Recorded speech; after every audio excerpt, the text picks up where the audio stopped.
Houston is brought to you by your Texas Ford dealers and the 2010 F-150. By Jack in the Box.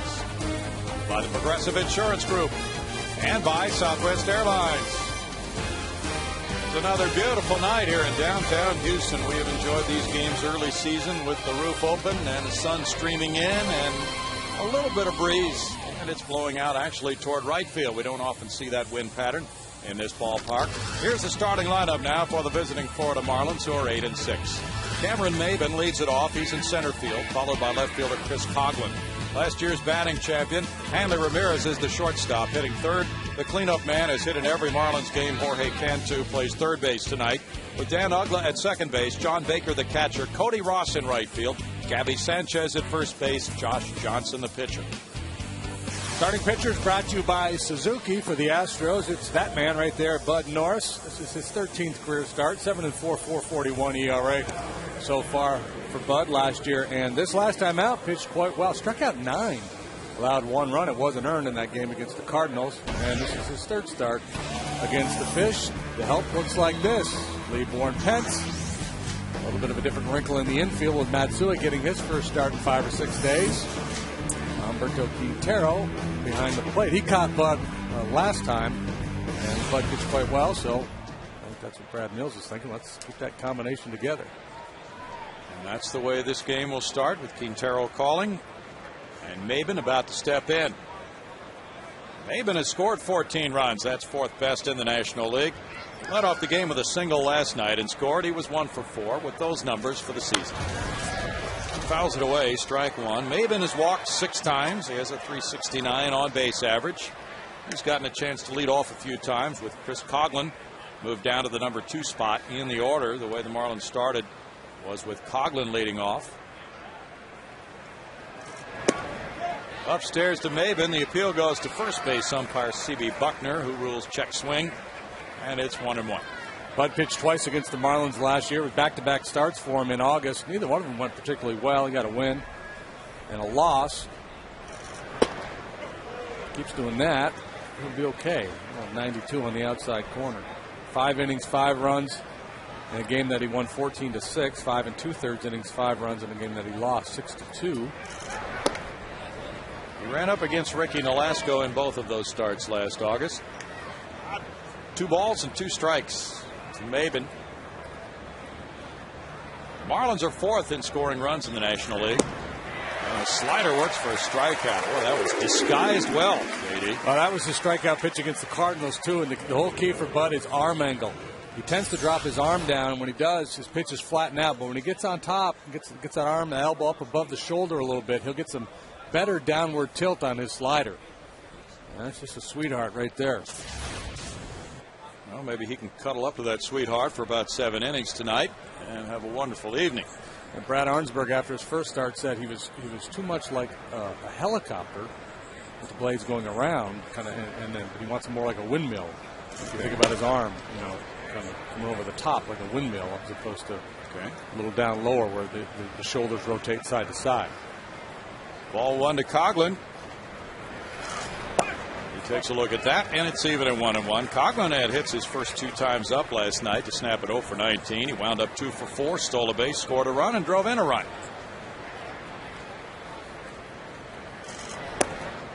And looks at strike 2, 1 and 2. Norris shooting for win number 2 of the season, trying to fall into this nice pattern of lengthy starts. 3 straight 7-inning starts by Astros pitchers. Popped up on a jam shot. Here's Quintero over. 2 outs. It's been a really nice little respite for the bullpen, other than the closer, Matt Lindstrom, these last 3 games. And the Astros have had 9 straight with at least 6 from the starter. Good start. A punch out and a weak little pop up in foul territory. Now it's the batting champ last year, Hanley Ramirez. Ramirez became the first Marlin to win a National League batting title, hitting .342. He had 42 doubles along the way last season. Hit 24 homers and drove in 106. .326 to the moment with a homer, and he's driven in 6. He went 4 for 6, including a long ball against Norris last August. There's ball 1 to Ramirez. Ramirez hit the 2-run homer off Bud in Florida. It's a 2-ball, no strike count. Marlins were a very good road team last year at 44-37. They are 4-3 so far on the road this season for Freddie Gonzalez. His team has played, this is series number 5. They've lost the opening game in each of the 5 series, but they have not lost a series yet. Because they've got steady Freddie at the helm. Bouncer up the middle, glove by Matsui, and a flip to Parkman. Beautifully done by Matsui on the run toward the third base line. That makes it a 1-2-3 first for Bud Norris, with the Astros coming up against Johnson.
Florida nothing. Houston coming up with this starting lineup card for Brad Mills on game 2 of the 9-game homestand. It's Michael Bourne in center field. Jeff Keppinger, who turns 30 today at shortstop.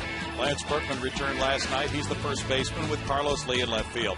Hunter Pence plays right field with Pedro Feliz at third base. Kazuo Matsui just turned in a gem at second. It's Humberto Quintero, the catcher for Bud Norris. And Michael Bourne gets it started in the bottom of the first. Johnson throws, and it's called ball 1 to Bourne. Michael starts the night at 310. He has 1 RBI. And he slid his hand up on the bat. Took that pitch for ball 2. Big Josh Johnson, 6'7", hard throwing, right over the top, power slider. 2-1.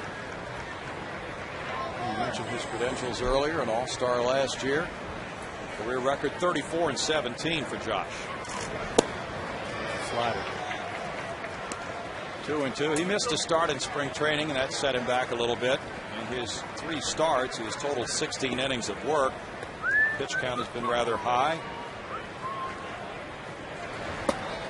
And tight, that makes it 3-2. So sometimes because of that pitch count, he goes 5 innings or 6 innings in a game rather than what he would desire, going much deeper.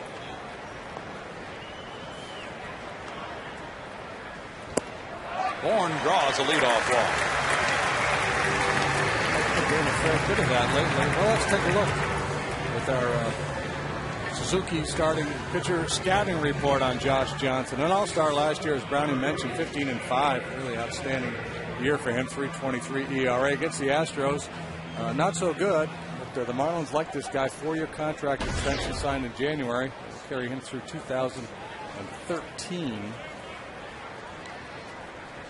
Jeff Keppinger's hitting streak ended last night. He tries to start a new one. It was a 5-gamer until last night. He's a 30-year-old. He watches the throw go over on Bourne. You saw that contract extension through 2013. The Marlins have extended some of their key young players through the first couple of years of their new ballpark, which opens in 2012, and they've backloaded some of those contracts for when the revenues will be higher. Bourne is going. Baker's throw not nearly in time. So Bourne, who stole second and third last night, right out of the chute in the first inning and scored, steals second again tonight. And the Marlins have had a hard time containing the running game this year. And I imagine a lot of it is just because they have these big right-handed pitchers that are pretty easy to run on. Slow to home plate. No way you're going to get Michael Bourne here. Michael now is 4 for 5 in steals. Keppinger took ball 1 on the pitch. And that one's upstairs for a 2-0 count with Lance Berkman on deck. Yeah, Bourne, as you indicated, JD, has been walking a lot more. He walked twice last night. He walked twice Sunday. And so he now has taken 6 walks this year, and his on-base average is close to 400 at the moment.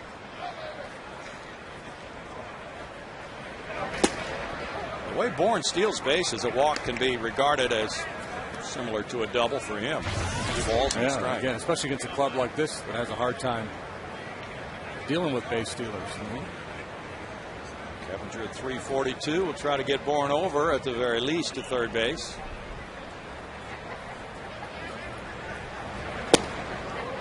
Johnson comes in, and it's 3-1.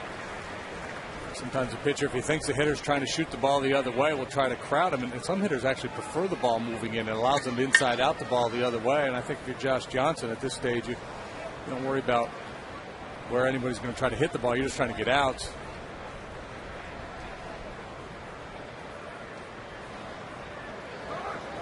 Saw that breakdown in the running game. The Marlins now have allowed a total of 17 steals in 20 tries this season.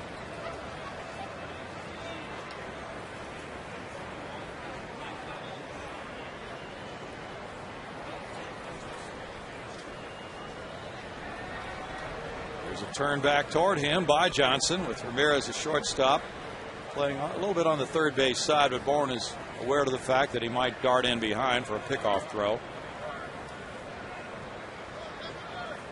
Keppinger has a pretty good hole on the left side of the infield with that deployment of Ramirez, and he cuts to the bag, and Bourne dives back in. Yeah, you know, they're trying to shorten his lead, and you can't rule out the possibility that he'd steal third base, but it's not a real high percentage play with nobody out and a 3-1 count on the hitter. You know, he's already walked 1. He's got a 3-1 count on the hitter. So if you're the Astros, you're thinking, I'm not going to take too many chances right now. 3-2. Johnson lost in relief in 06 against the Astros on a wild pitch, working 1 2/3 innings, and then he took a loss to Andy Pettit that year in Florida.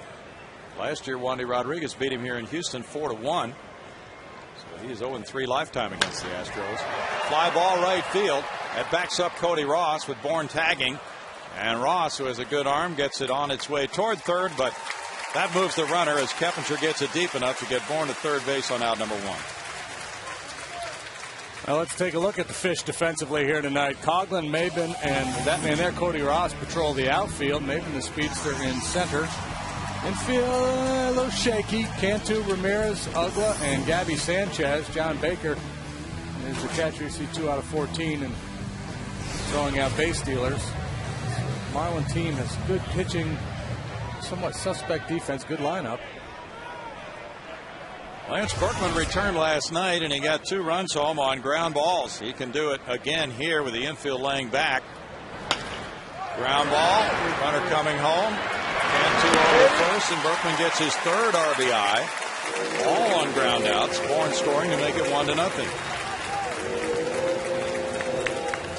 Now it's time for the Coors Light Cold Hard Blast. Well, we've seen some lately, but flash back to last year. Take it back a little further to Carlos lead of Josh Johnson. At Minute Maid Park, a 2-run homer way up on the railroad tracks. August 20th in the Astros 4-1 win. There's ball 1.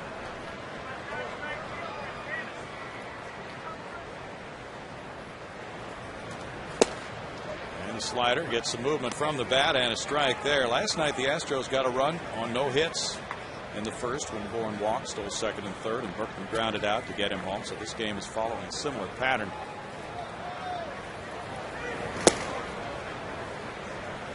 Two balls and a strike with Hunter Pence on deck.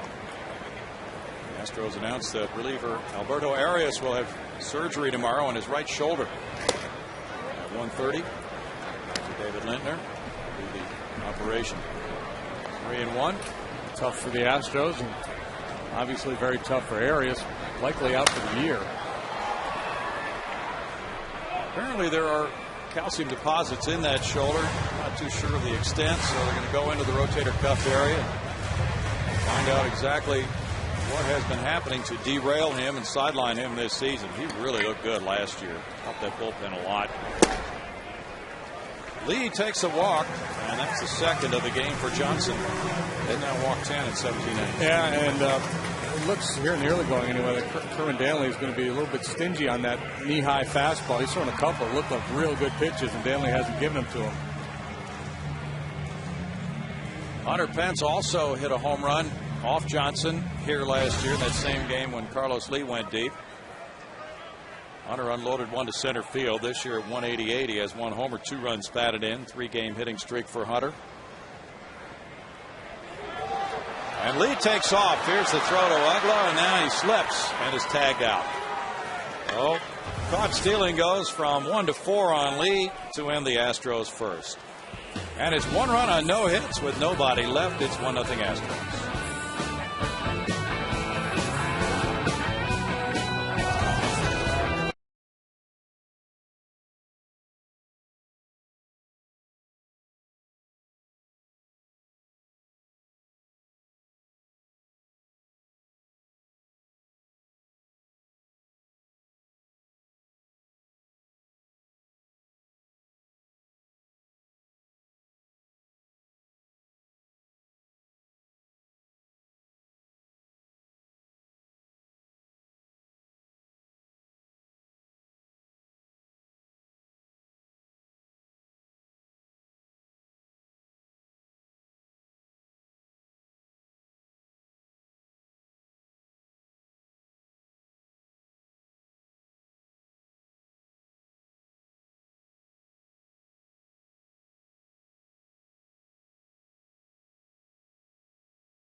Baseball. We'll get back to you as many of them as we can, depending on the volume. But I want to warn you, Lavoisier Baring is sitting next to me, and he's going to be screening them. So make them good, okay? We're looking to hear from you. Again, FoxSportsHouston.com. Pretty obvious when you go there how to get on. We'll talk to you all night long.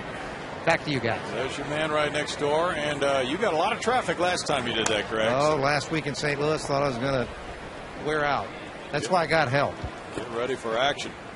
1 ball, 2 strikes for Bud Norris on the torrid Jorge Cantu on a 14-game hitting streak out of the chute. 18 runs batted in, tied for the league lead. 10 extra base hits, his best. 6 doubles, a real threat right now, and he pops it up. Lance Berkman over near the right field line. And Cantu's retired. Last night he had a homer and an RBI single. He has been a very tough out. So Michael Bourne successfully steals second base in that inning. Well, he does it the conventional way because of his speed. Carlos, if he's going to try to steal the bag, he's got to have a little bit different approach, which is kind of really lead early and hope he catches the pitcher unaware. And he tried to time his delivery, and you know we've seen it work from time to time. When it doesn't work, it looks really bad. Especially when the roller skates kick in. Might as well keep going at that point. Yeah. Ball 1 to Dan Ugla. Ugla, a home run threat, has gone deep 3 times with 9 driven in, a .321 average. It's a 1-ball, 1-strike count for Bud Norris, 25-year-old native of Green Bay, California. He played for the Green Bay Packers while he was out there.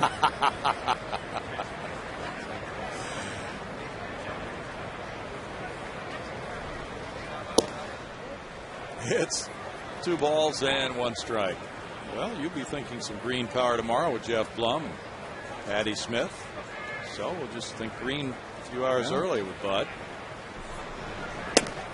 Yeah, might have gotten rid of a tinge of that green last year as a rookie when he went 6-3 and worked 55 innings after being PCL Pitcher of the Year. Yeah, that time he had up last year, of course, in spring training for a little bit, then a full spring this year, and coming into camp, feeling pretty sure that he had a job. I think that helps too. But he's a pretty confident guy to begin with. There's not a whole lot of self-doubt going on with Bud Norris, and that's a good thing. Well, there's a 1-out walk, and it's John Baker coming up next.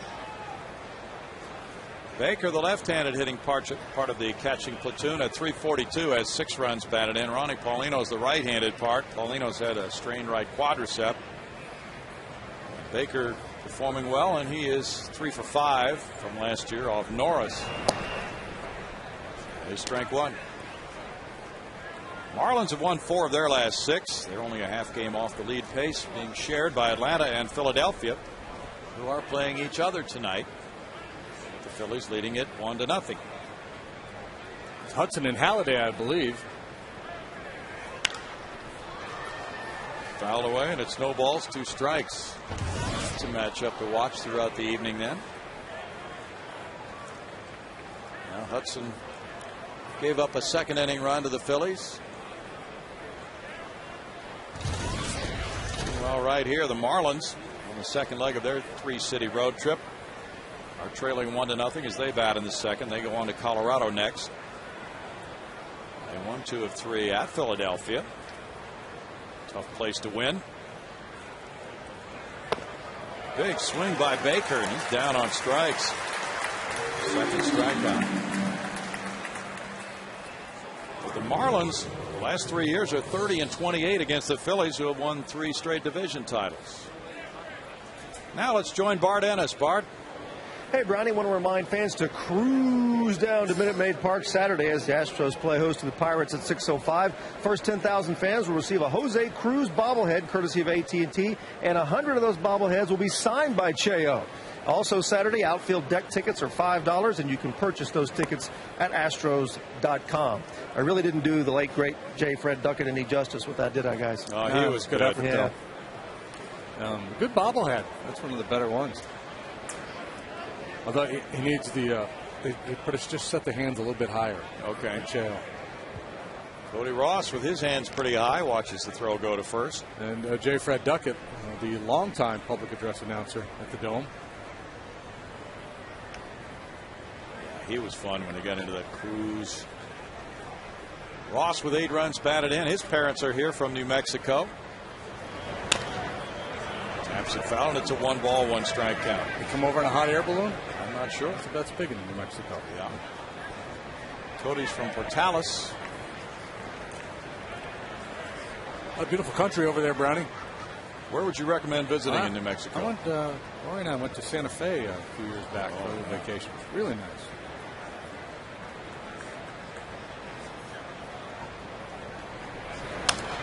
Foul back, and it's a 1-ball, 2-strike count.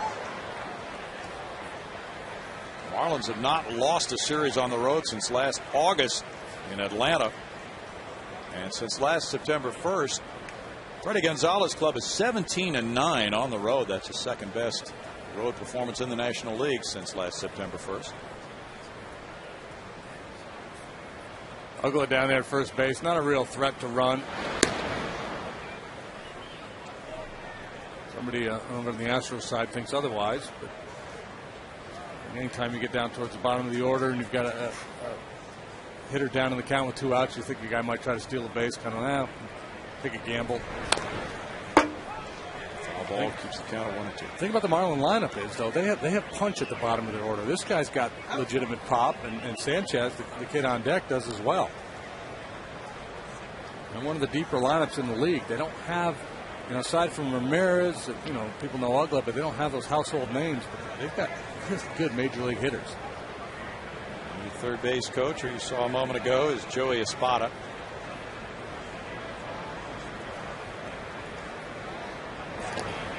We were mentioning last night, Freddie Gonzalez said there is this perception that we have new players every year, but he said we've had a lot of these guys, the core of the team, for 3-4 years at least, and he said we don't really have that many new players since last year.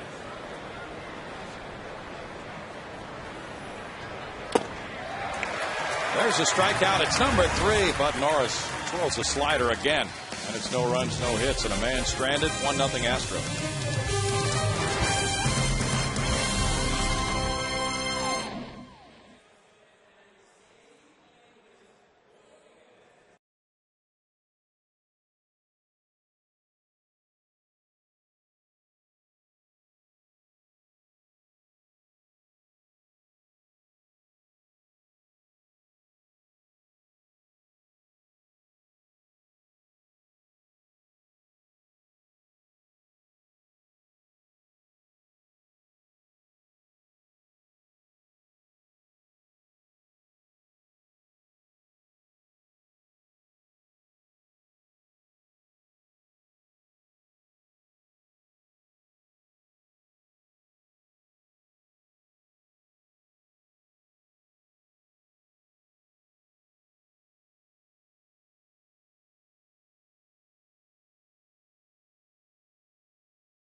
Matsui due up against the big right-hander Josh Johnson from Minneapolis. He lives in Tulsa.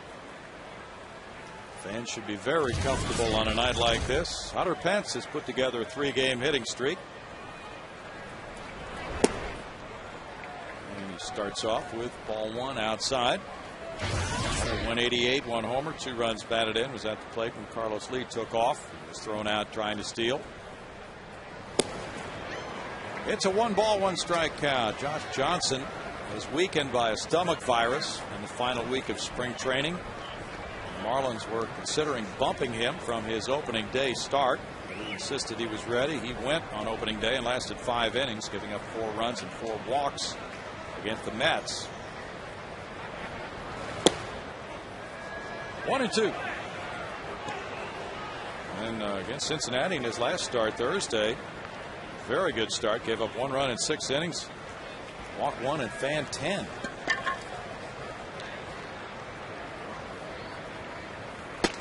And sails high, and it's 2-2. That's our Gexa Energy Fox pitch tracker there, Brownie. Is it? Yep. Okay. Right there.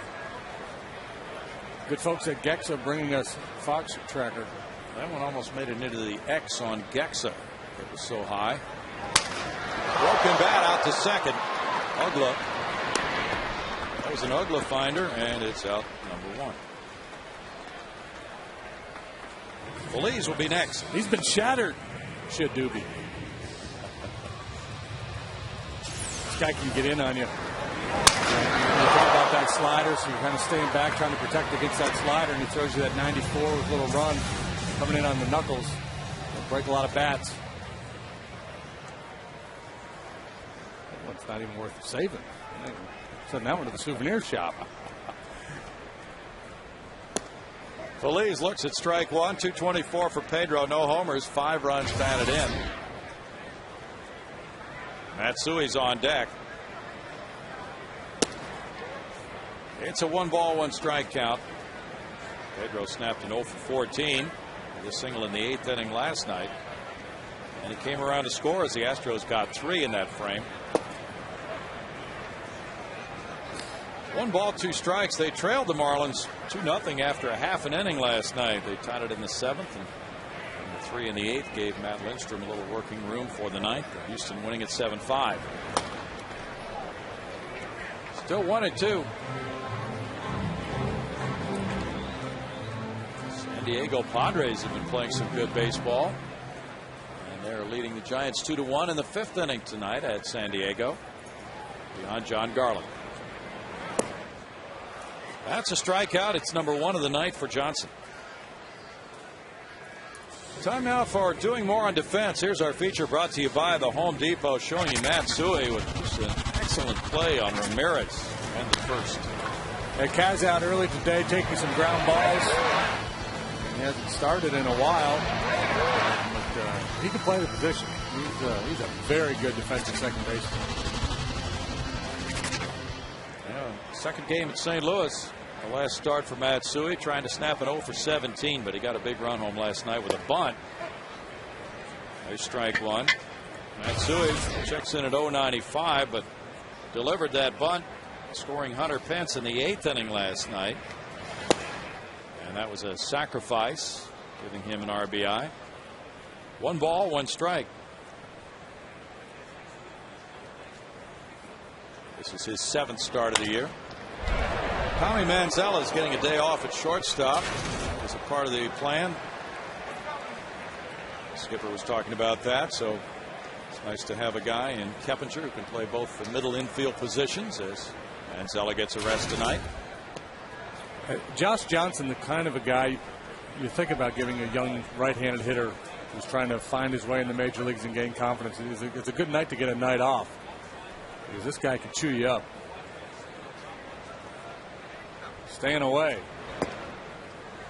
3-2 now. Quintero on deck. Now with a veteran, it's a different story. Mike Lamb has had 1 start for the Marlins this year. That came in Philadelphia in the Halliday game. Oh, nice. Yeah, it's like, hey, Mike, we've been trying to get you some ABs. We're going to get you in there. Hang with thanks, I think. 2 hopper to short. Ramirez makes it a 1-2-3 second. The Astros leading 1-0 after 2.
spectacular ending to an 8-6 Astros win at Dodger Stadium. Ron Say lined out to Bob Watson, who stepped on first to double up Reggie Smith, then threw to Roger Metzger at second to complete a triple play. The triple kill goes 3-6 if you want to break out your scorecard from April of 1978 and score at home. Guys, back to you. All right, thanks, Barn. And Roger Metzger had more triples than anybody in one season in Astros history. We learned that the other night. There's a tap foul by Gabby Sanchez for strike one. Inning number 3 underway with the first baseman checking in at 273 with 1 homer, 6 runs batted in. And he also is among the league leaders with 6 doubles. Mr. Miami, born in Miami, went to high school, went to the University of Miami. And now he's a Florida Marlin. Cameron Maben looking on. And there's strike 2 with Johnson on deck and the leadoff man due up third. Well, he was a catcher at Miami, and he did some catching in the bullpen yesterday along with Mike Lamb as they caught Ricky Nolasco's bullpen between starts because Ronnie Paulino's a little banged up. They want to have the emergency catcher ready in case. 1-1, and Mike Lamb said, well, I caught nothing but fastballs, but when Gabby got in to catch, Ricky was throwing everything he had, and that was a tough bullpen session for Gabby. 2 balls, 2 strikes. So the veteran pulling rank a little bit. I'll warm him up when he gets ready to go. You go ahead and get back there. That's like sailing and you get close to coming into the harbor and let somebody else take over, JD. Yeah, you go ahead and squeeze it in there. I'll get the ocean part, but you can handle the harbor. 3 balls and 2 strikes. And off the end of the bat, it goes foul and out of play. Mike Lamb was relating a story today about going to Cooperstown with his dad to see the Hall of Fame a couple of years ago. 49 homers with the Astros. He hit the first World Series home run by an Astro in 2005, and he didn't announce his presence, but they found out when he got a picture taken with Ichiro, who was there that day, that he was there. Bouncer, and Pedro Feliz flags it down and throws. Good play to get Sanchez. So Jeff Idelson, the director of the Hall of Fame, found out Mike was there and was talking with him, and he said, I saw Chris Burke's bat from that home run to win the 18-inning playoff game with the Braves there, and that was nice. And Jeff Idelson asked, as you see Feliz's good play, well, what do we have of yours, Mike? He said, well, I hit the first home run in the World Series by an Astro. He said, well, where's your bat? He said, I have no idea. He just paid no attention to keeping that artifact. Strike 1 to Johnson. Feliz showed his range on that Sanchez grounder. Maybe Mike Acosta has that bat somewhere. He might. He's the Astros official historian. He's the guy who authenticates the game-used merchandise. Foul away, and it's 1 ball, 2 strikes to Johnson. Johnson's hit 3 homers this season. He's 0 for 5 with a sacrifice. He poses a threat. Well, it takes a pretty healthy cut.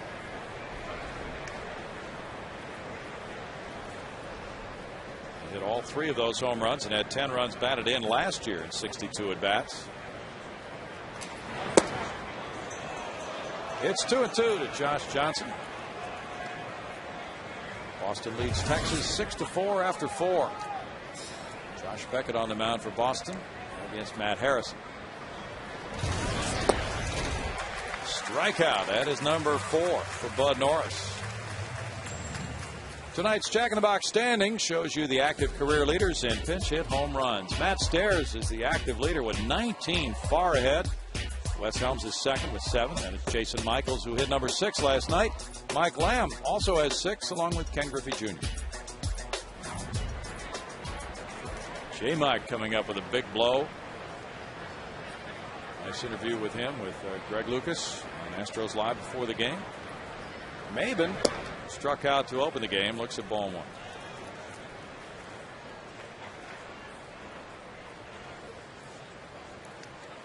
And the ironic thing about that graphic, you might say, well, Ken Griffey played all those years. He's had an advantage, but imagine he's had the fewest pinch hit at bats of that group because he plays every day. Mm-hmm.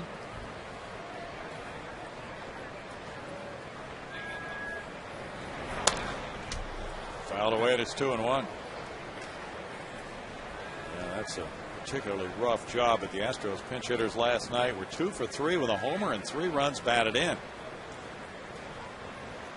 Jeff Blum started that rally with a pinch single in the 7th inning and came around to score the tying run. 3-1.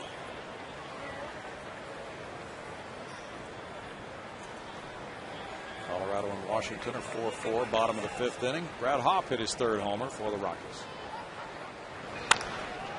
In the air to Michael Bourne's area of center field, but way back deep into that area, and Bourne makes the catch at the edge of Towles Hill. Tracked it down about 400 feet away on a long drive by Maben. And through 2.5, the Astros lead 1-0, and the Marlins almost got their first hit.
Mark, 1-0 Astros. Time for our progressive fan of the game. The bottom of the last inning, Kaz Matsui hit a screamer down the third base line here. It took one hop over there. That guy didn't make the play. Another hop right there. That guy didn't make the play. Yoni Pollock made the play. Describe it for us. As you said, it kind of hit someone down there and another one right here. And I was, thank God, paying attention. He was checking out the Sox score, so just stuck out my hand. So you took advantage. I did. You got to do that sometimes. So you stuck out your bare hand. Right. I have a glove. You have a glove. I still use the bare hand. No time to react, really. So you sort of got robbed in this deal. He took my ball. Wow. Some controversy out here. Nonetheless, Yoni Pollock is our progressive fan of the game. Nice job. Thank you. Barehanded play, Brownie. Sounds like Bart, he may have been a follower of Omar Vizquel. Alberto Quintero has a 1-1 count, and that one dunks into right field. A looping single for Quintero to boost his 167 average. Yeah, when you're hitting $167, you don't care what they look like, especially off this guy. That's the first hit of the game. All right. So right now, Q's, he's got a chance for a medal. He's on the podium. It's like the bobsled. When the first guy down the mountain, he's got the medal right now. Nobody does any better than that. And now he's alert to a bunt by Bud Norris, who has 1 hit, 1 RBI. Astros pitchers as a group are hitting .286. Bud's last sacrifice last August 2nd. Ooh, that's a tough pitch to bunt, and he didn't. He took it for ball 1.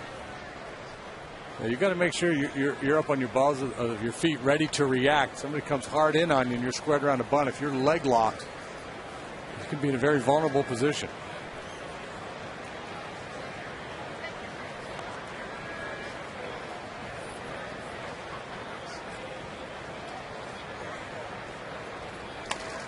The bunt goes to Johnson. Is out of the way. He tosses over to Ugla on the sacrifice from 1 to 4. Norris gets it down for his first sack. Quintero to second. Michael Bourne will try to drive him home. Hey, you see what the Cubs are doing? No. They're putting Carlos Zambrano in the bullpen. Really? And Ted Lilly's coming off the disabled list. And they're going to move into the rotation. And apparently Luke Piniella had a meeting with Zambrano today and said we need some help in the pen. And for the time being, at least, Zambrano, who has struggled, is going to be like an 8th inning guy for the Cubs. Michael Bourne walked and came around to score. Well, that's a pretty extreme move. It might really work out if they have the depth in the rotation. Well, yeah, and the implication in the story I read was that it's a short-term fix, that Jim Henry's on the lookout for some help in the bullpen, and they hope to acquire somebody, and then will ultimately move Zambrano back into the rotation. But he's really struggled, and if you think about it, with his personality, high-strung guy, he's probably, I can't say better suited for the bullpen because he's been a very good starting pitcher in his career. But it might be a good fit for him if he embraces it. Didn't know about the Joe Morgan news either. Returning to the Reds as a special advisor. He'll have to cram that into his busy schedule. Sanchez can't make the play on Bourne. Safe. Oh, no. No. C.B. Buckner gave a safe sign, and then he fisted him out.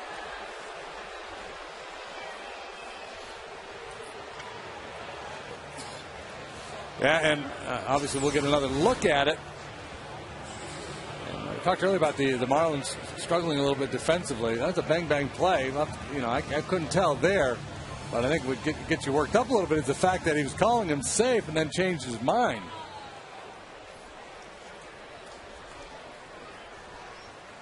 He beat that. It was close. Oh, man, yeah.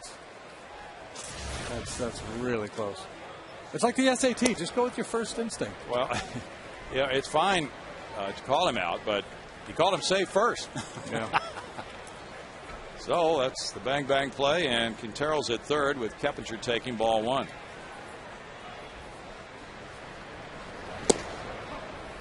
Strike makes it a 1-ball-1-strike count. Say this for Sanchez. He regrouped quickly, and then Johnson, the big pitcher, took the throw.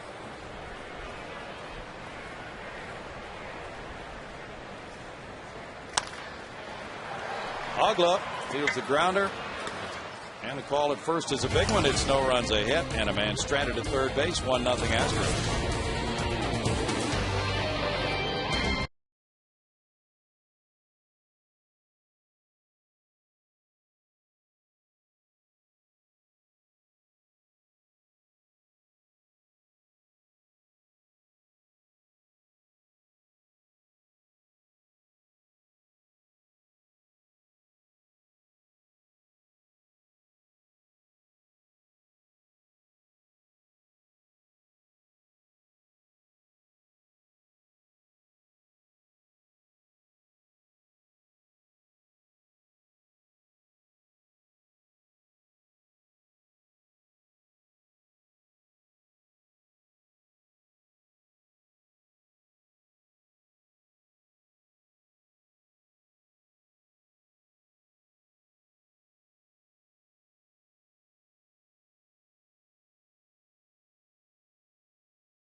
Had Leo Black before. Black! Didn't we have him last week? Yeah. What did he do? Have a birthday every week? It's not Uncle Leo, is it? Was he an artist? No, he was an English teacher, and he coined the phrase "black." Okay. Tony Danza is that much older than? No, who's Robert Smith? There could be any number of guys. I know a barber back home named Bob Smith. Is it his birthday? Could be, or it could be the former running back with the Vikings. We're not sure. It's strike one to Chris Coughlin, who fouled out to the catcher, Quintero. This Robert Smith is the lead singer of The Cure. Oh. Didn't even know he had the disease. Fly ball. Michael Bourne heads back toward Taos Hill and turns for the catch. His range is being tested. Yeah, Maben sent him on a long ride up Taos Hill. This time more of a line drive, so you don't have the time. The ball doesn't have the hang time that the previous one did, but he handled it rather easily. Some good defensive plays for the Astros so far tonight. Yes. And that's good. It's good to give the pitcher that feedback. Hey, throw strikes, put the ball in play, we'll make the plays for you. Well, Bud walked 7 in his first 7 2/3 innings. Hanley Ramirez was the victim of one of those plays, the one by Matsui.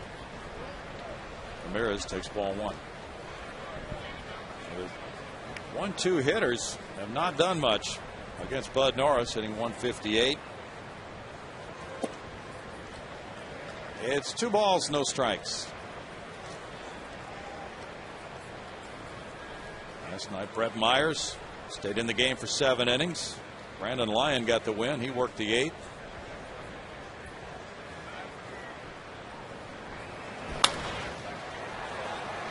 Matsui's out into shallow right field. Hunter Pence doesn't see it. No, he doesn't. And Matsui goes all the way out to right field. There's another one of those plays. It's twilight time, and Hunter couldn't pick up the baseball in that light-colored sky. It's very difficult for an outfielder to convey to an infielder that he doesn't see it, because the motion you make that I can't see is very similar to the one where you're waving your arm saying, I've got it, I've got it. Especially when the infielder coming out is Japanese. Got some communication problems. But Matsui, like any good infielder, will tell you, look, I'm going all the way until I'm called off. Hunter's not calling. He's just kind of waving his arms. And Caswell, no panic there. He's tracking it the whole way. He's just hoping the big fella doesn't come and undercut him. That is good teamwork. Ball 1 to Jorge Cantu. Cantu's brother is here tonight. His dad was here last night. He had 14 family members watching that game last night. And he said they watch every game on the ranch down in McAllen. They have a big screen theater room with 8 seats, and they have a popcorn machine and a waffle machine. And he said his dad is a rancher. He was never much of a baseball fan, but now he's been converted. And now he talks baseball with his dad, and his dad will throw out all these statistics about the Marlins that not even Jorge knows. Fly ball center field. Michael Bourne goes for this one. And that's thanks to good play by the Astros. Another 1-2-3 inning. That's 8 straight retired by Norris. 1-0 Astros.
Astros lead the Marlins 1-0. There's only been one hit in this ball game. We're in the bottom of the fourth. Friday night, Astros play the Pirates at 7:05. First 10,000 fans will get a 45th anniversary fleece blanket, courtesy of Minute Maid. It's college night as well. Visit astros.com/college. A special ticket offer will be yours, and the first 500 through the gates will receive a college night T-shirt free. And that should be fireworks night as well. Yeah. Lance Berkman checked his swing on appeal to Dana DeMuth at third, and it's ball one. A lot going on that night. We got Roy Oswalt on the hill Friday night against the lefty Paul Maholm for the Buccos. 1 ball and 1 strike. Buccos are 7-6. Getting thumped tonight by the Brew Crew. Berkman taps it foul. 7-0 Milwaukee in the 6th inning. Ryan Braun hit his 4th homer. Lucky Weeks number 3. Jody Garrett number 1. See, the Padres got 1 hit last night to beat the Giants.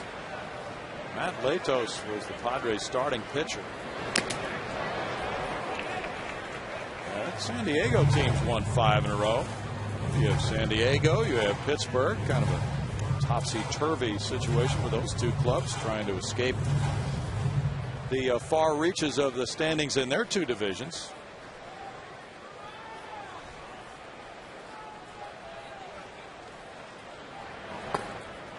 Berkman checked his. No, he didn't check his swing. Dana DeMuth said he went around, and that's strikeout number 2 for Johnson. Let's see what you think about this call. Bill Brown presents You Make the Call. Okay, from that angle. It just all depends on your angle. All right. The first look we had at it, I said, that's not much of a swing, but that one always shows that bat head going a little bit further than the live shot. Carlos Lee looks at ball 1. He walked in the 1st inning. Now Baker goes out to discuss something with Johnson. The Marlins have a 4.39 staff ERA. Brad Mills hoping his club can hustle its way to more runs against Johnson. The 1st inning run came on a walk, a steal, and a ground out after a fly ball advancing to 3rd. The Astros had productive outs last night. 1 ball, 1 strike. Johnson, the type of pitcher you might think about playing a little small ball against earlier in the game than you normally would. Typically, you go into a game and you're playing for big innings early, and then as you get into the later stages of the game, you're thinking about, if it's tight, you're just going to play for a run, trying to play add-on, you're willing to sacrifice, try to steal bases, things of that nature. But against a guy like this who's so hard to hit, if you get a man on, you might consider a sacrifice where you normally would not. 2 outs. AT&T Trivia will take us a little further into this home 4th inning with the Battle of San Jacinto. It was fought on 4/21/1836. What treaty was signed to bring peace? Oh. So, Texas got its independence in that battle. The treaty. Hunter Pence grounded out earlier on a broken bat. That's strike 1. Treaty of Houston.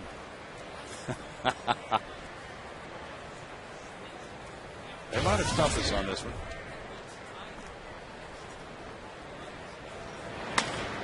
A little tap to the left side. Can't to.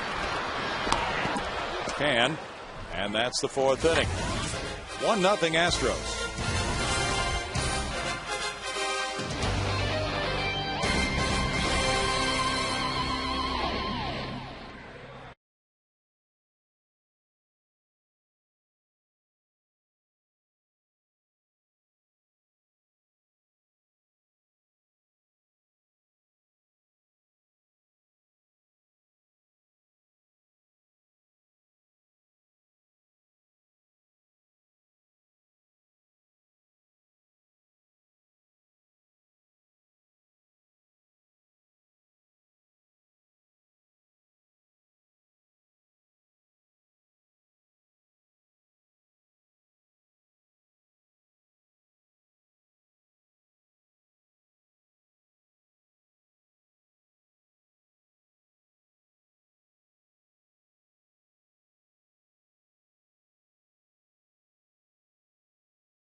by AT&T. See what's new at AT&T.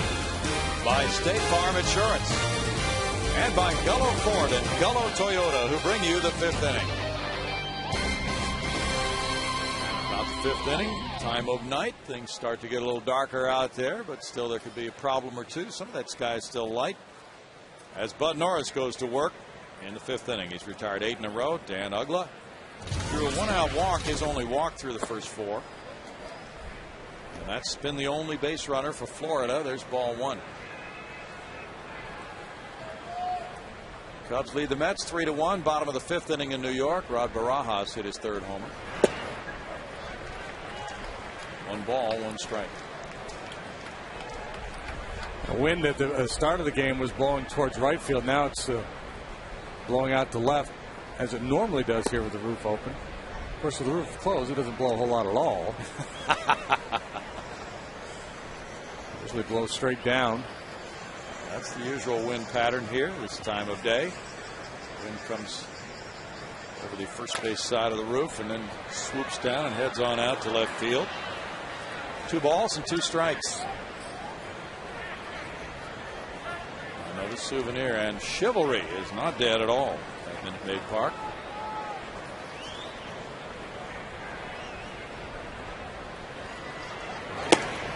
That one rides up, and it's 3 balls, 2 strikes to Uggla. 60 pitches into the game. Bud Norris trying to get Uggla. Bud went 2 2/3 innings against the Phillies in his first start here. Gave up 3 runs.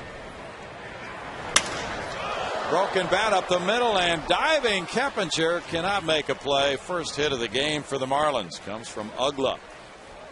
Broken bat, infield single.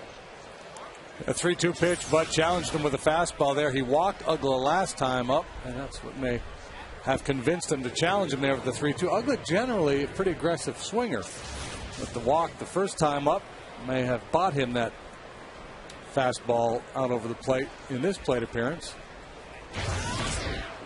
The Battle of San Jacinto. What treaty was signed to bring peace?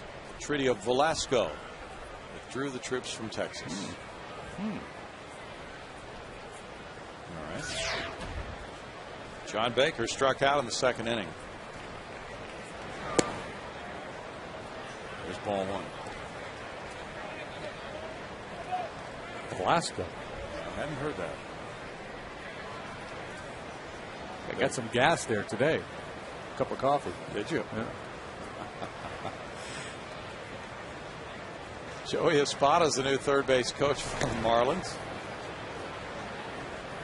I don't know if they had any full stop convenience stores back in those days. New man at the helm there. Cole Porter has moved on to Arizona. Apparently there was baseball played here, though, during the Civil War era in the state of Texas. 2 balls, no strikes. John Baker takes another look at Espada. Yeah, there was a group, I don't know if they're still doing it, but there was a group of guys playing kind of they do the historical reenactments of wars and such. They were playing old time baseball with the old uniforms and the bats and the equipment. They are. They're still doing it. They play out by me at the junior college out there, Lone Star, Montgomery. Have you ever gone and watched? Never have. Played a little bit. Well, we need to get out there. I bet you Greg Lucas has. Oh, yeah. He's all over that. The Sabre Group is involved. Yeah, the Houston Babies, they play all the time. Bob Durrell, who's the president of the Houston Sabre Group, is the manager, and Bill McCurdy, longtime baseball man around here, he's the general manager, and they have uniforms, and they play all the time. There's several teams. They're Houston Babies? Yeah, Houston Babies. Named after the early team, professional team in Houston. That's what they were called. Oh, there was a team called the Babies here in town. Yeah. That's right. I'm familiar with that. But they do a lot of whining when they lose, don't they? Oh, yeah. I think they split a couple this past couple weeks ago. Okay. So Bud Norris has his first real challenge here. Runners at 1st and 2nd, and nobody out with Cody Ross coming up.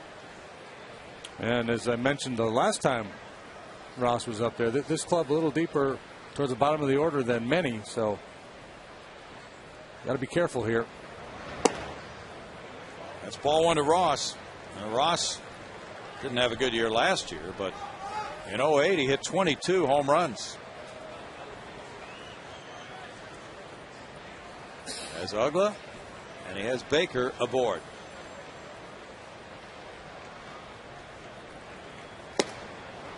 Strike evens the count at 1-1 with Gabby Sanchez on deck.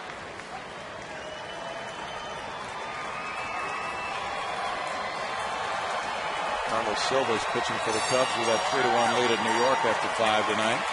Well, Silva was awfully good in his last start against the Astros. He really was. Fouled straight back. And it's 1-2. And Ted Lilly, as you mentioned, will be returning to the Cubs rotation next time through over the weekend. Dodgers lead 6-4 at Cincinnati with Andre Ethier hitting his 4th tonight. Joey Votto hit number 3 and Scott Rowland number 4 for the Reds. The Reds will be here next week, Tuesday, Wednesday, Thursday.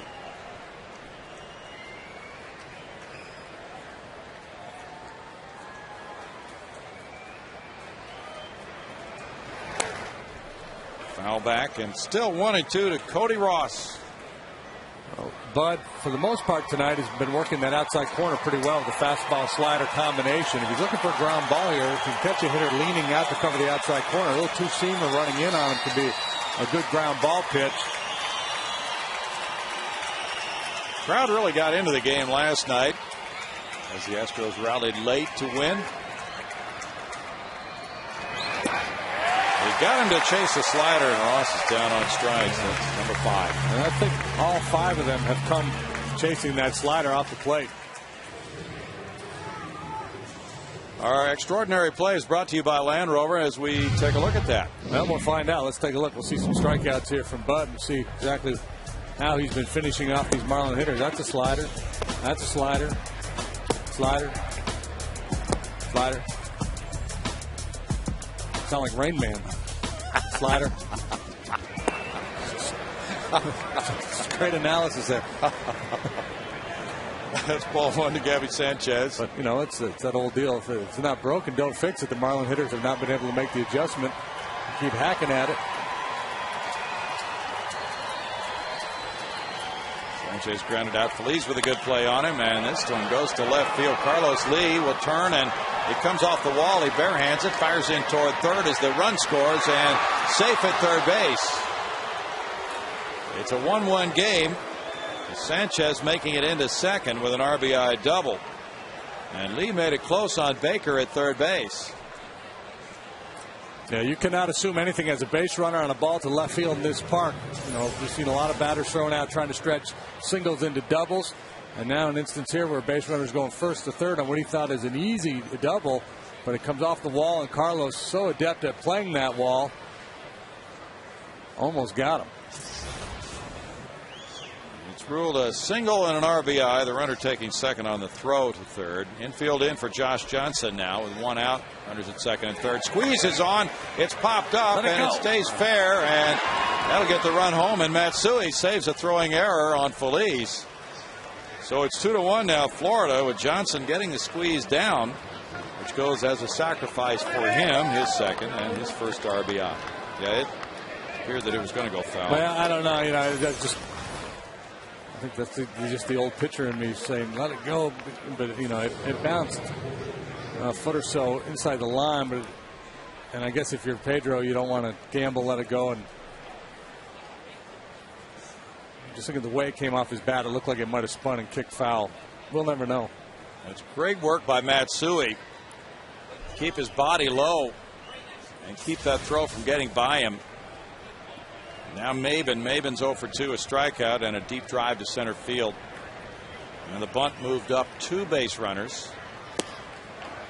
You know, in that last look we had at it from the dugout camera, shooting down the line, it looked like it probably was the right play to go ahead and make a play on that ball. Brad Mills' club now has fallen behind 2-1, but has been managing the come from behind formula for winning lately. Yeah, and I think especially this stage of the ball game, still just the 5th inning. If you let it go and it stays fair and Johnson ends up reaching, you set up a potential bigger inning. But that look at it there looked like Feliz made the right play. But pretty good chance that ball is going to stay fair. Sanchez the runner. Maben cranks one to right center field. A long run here for Michael Bourne, way back into right center. It gets by him. That'll make it 3-1 Marlins, and watch Maben fly to third base.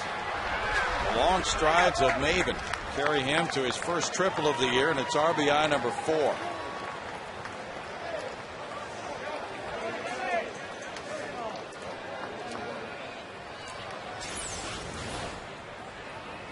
Well, very similar to the ball he hit last time. Back in the third, he drove one pretty much the same spot, and Michael was able to track down. This time, comes up just a little bit short. And any little mishandle here by Bourne in the outfield, or as the relay comes in, if it's bobbled, this is a guy who probably circles the bases. Really motor. 3-1 now with 2 outs in the inning. Coughlin takes, and it's ball 1 to him. Coughlin is fouled out and lined to Bourne. Coughlin off to a 135 start. Shortstop Alex Gonzalez hit 153 in April of 2000. That's the worst April in club history. 98 at bats that year too. 2 balls, no strikes.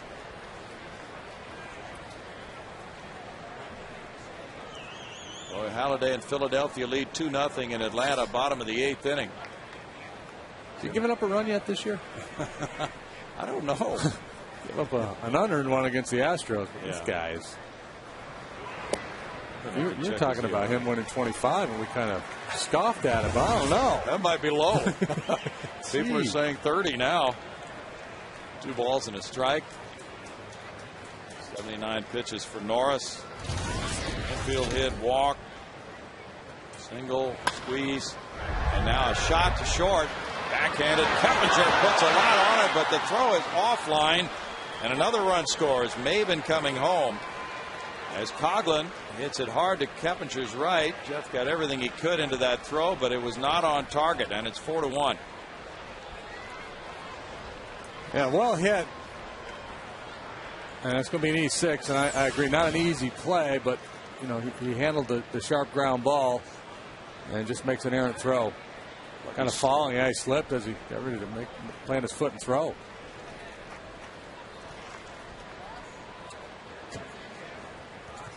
Berkman sprawling to save a base on the overthrow. Well, Lance has really had a test on that surgically repaired knee since he came back last night. Keppinger draws the error, his 2nd of the year, so no RBI for Coughlin. And Brad Arnsberg, the pitching coach, came out to say something to Norris before Ramirez bats. Ramirez, the 8th batter in the inning. And he's grounded to second and popped to second.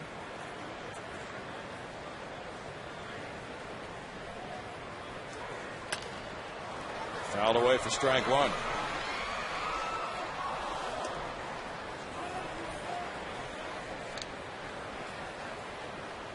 Starting pitcher comes out of that bullpen to start a game a little bit vulnerable as he tries to settle in the first inning. The 5th inning can be an issue too. You have to pitch 5 innings to qualify for the win. That can be a little bit of a mental hurdle. But I think more importantly, as you get into the middle innings, the lineup is seeing you for the 2nd and sometimes 3rd time. Well, last time out, Bud threw 106 pitches in 5 innings. He beat the Cardinals 5-1 with a very good effort.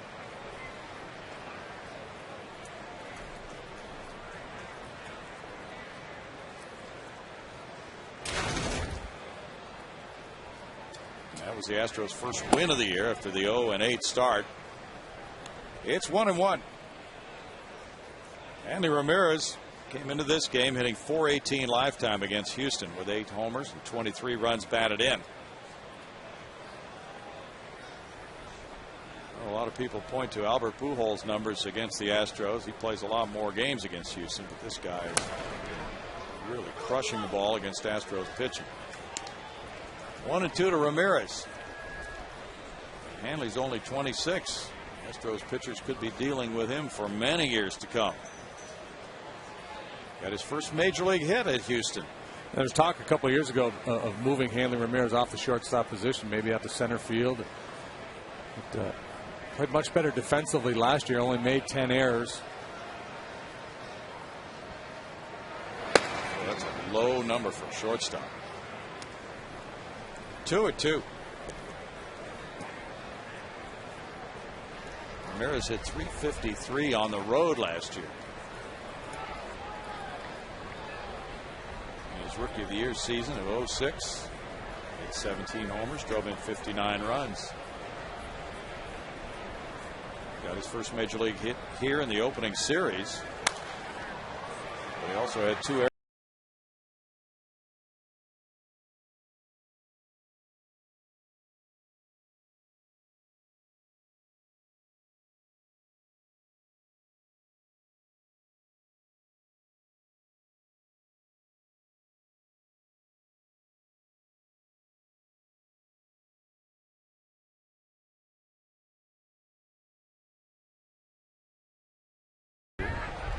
clicking there. Fly ball to center.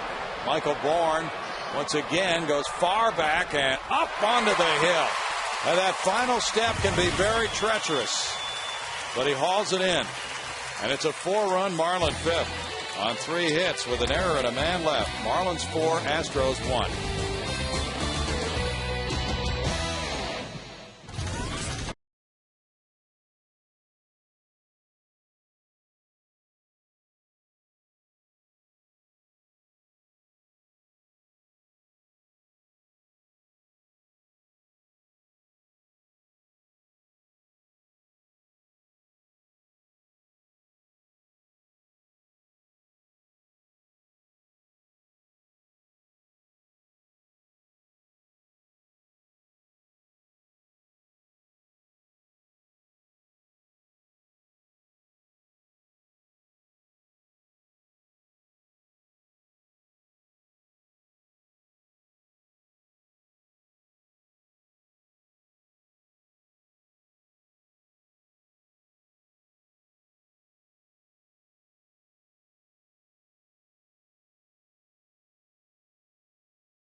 All of a sudden you give up 4 runs is the way things have gone. We are live chatting tonight.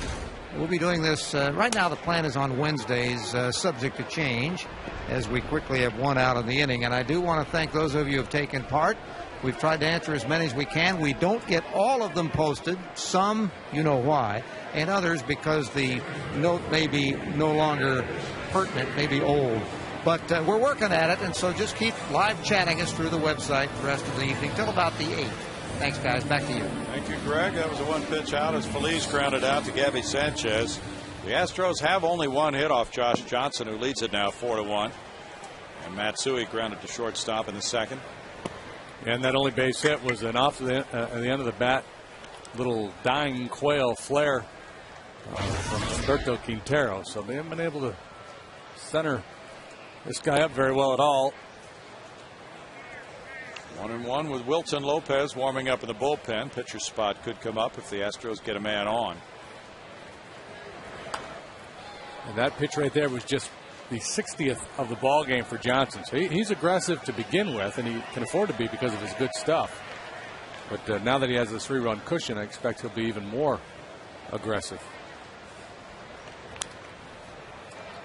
Flicked foul by Matsui.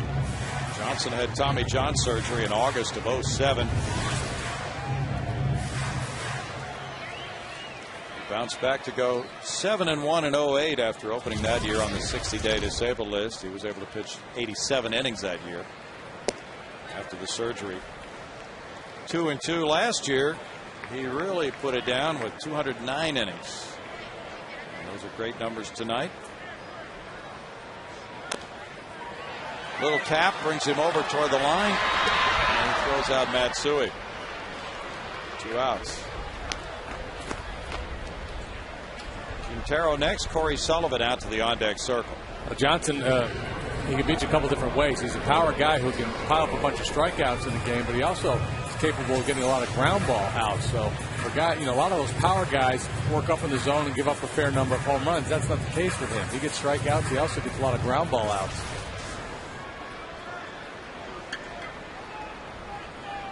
Quintero with that single to right field JD talked about is the only Houston hit through 4 2/3 for Johnson. This has been a very difficult stretch for the Astros hitters. They are 4-9 and they have come up against some top quality pitching. It's 1-1. Kansas City down Toronto in the 10th today, 4-3. Jose Guillen hit his 6th homer. Alex Gordon returned and hit number 1. Flared foul. 1-2 the count. I see Q's approach. He's just trying to stay off the barrel. He got that one base hit off the end of the bat, and that time he tried to take one off the knuckles to right field. Barrel is overrated.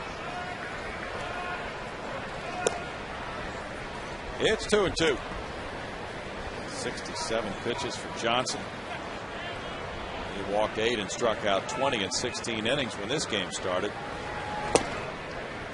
Now it's a full count. Quintero can pretty well be assured of something to swing at here.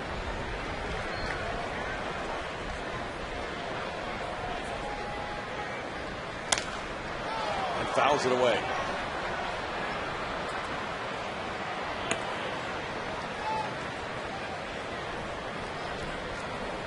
Bay leads 5-0 at Chicago against the White Sox. The Rays are 10-4 now after sweeping that series 4-game set in Boston. Running wild. Still 3 balls, 2 strikes.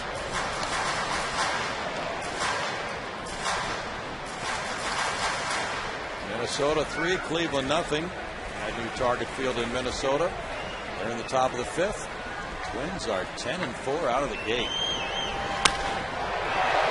high to left field. Way back to left field. Coughlin and Quintero smacked one way up and takes the tour with home run number 1. 4-2 now as Quintero goes deep with his first long ball.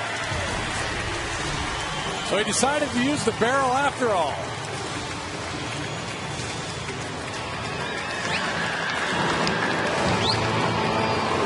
Since the 27th of September last year. Quintero puts the Astros on the board with a long hit. The bloop single last time up. Well, 3-2 count.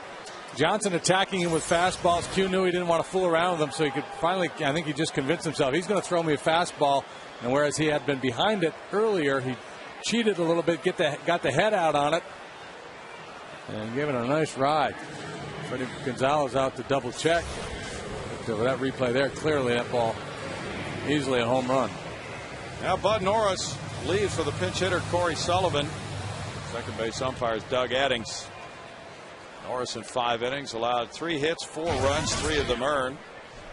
He walked 2 and fanned 5. Sullivan's 1 for 8 with 2 runs batted in as a pinch hitter. Bunts and fouls at strike 1. Cantu, the third baseman, was off the line and back. Sullivan trying to take advantage of that. Johnson just another pitcher taken to Q school. Rolled out to second. Ugla throws out Sullivan. And in the 5th inning, the Astros strike with a home run from the man who has both of their hits in the inning. 4-2 Florida.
freeze cam showing you Michael Bourne trying to beat this one out. Gabby Sanchez dropped the ball, tossed to Josh Johnson. There's the freeze.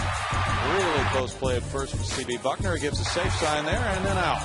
The Coors Light freeze cam brought to you by the Frost Brewed Coors Light. I'm sure he would say that was not the safe sign, but that's the way it appeared at first. Well, he started to call him safe, and he changed his mind. And there was no real argument from the Astros bench. We looked at it a couple of times. It was one of those that I thought could have gone either way, just a bang-banger.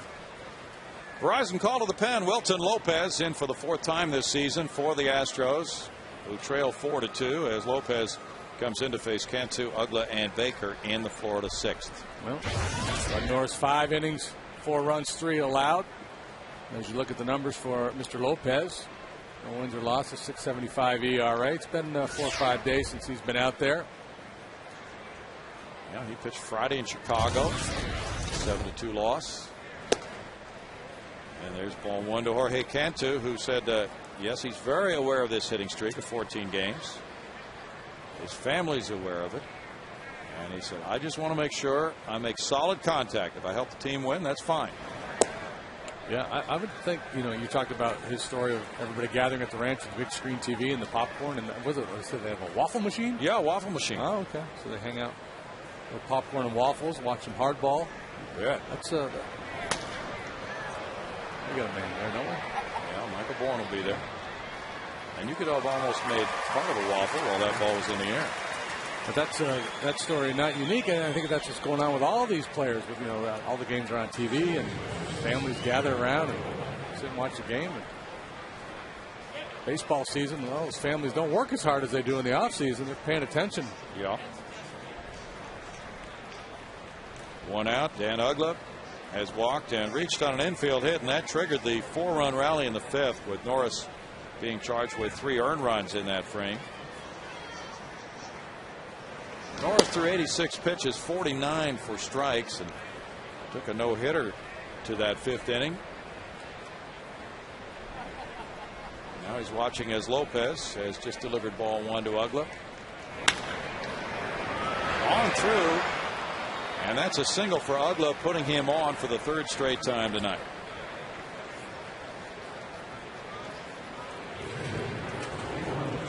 But Norris hoping a double play ball follows here with John Baker, the batter. Baker has struck out and walked and scored. Things happened in a hurry for Bud in that 5th inning. Marlins putting down a squeeze bunt with Johnson. Maben had the RBI triple.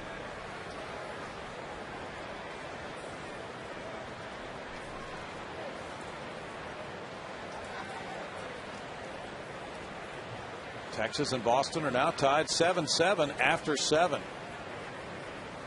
Jackpot. It's ball 1 to Baker. Lopez does a pretty good job of keeping the ball down. He gets good movement on that pitch too. That could be a double play pitch for him. Sinker running down and away. Felipe Paulino starts tomorrow night here against Anibal Sanchez. Game time 7:05. Kempinger lays back on it, steps on the bag, throws to Berkman for a double play. No runs, a hit, nobody left. Middle of the 6th inning, Marlins 4, Astros 2.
4-2. Fans, Astros baseball is always more fun with a group, so bring your team, church group, or family to Minute Maid for your next outing. It only takes 20 or more people to enjoy discount pricing on tickets, so join the millions of fans who have experienced the fun and excitement of Astros baseball. For more information, call 1-800-ASTROS-2 and ask about fundraising opportunities. Brownie, back to you.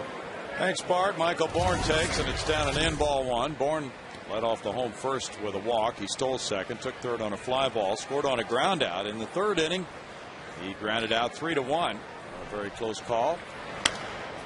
Now fouls it away, and it's 1-1 for Josh Johnson, working with a 4-2 lead here in the sixth.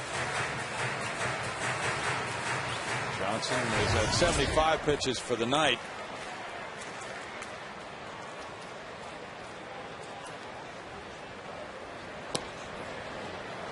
Looks at that one, and it's 2-1 for Michael.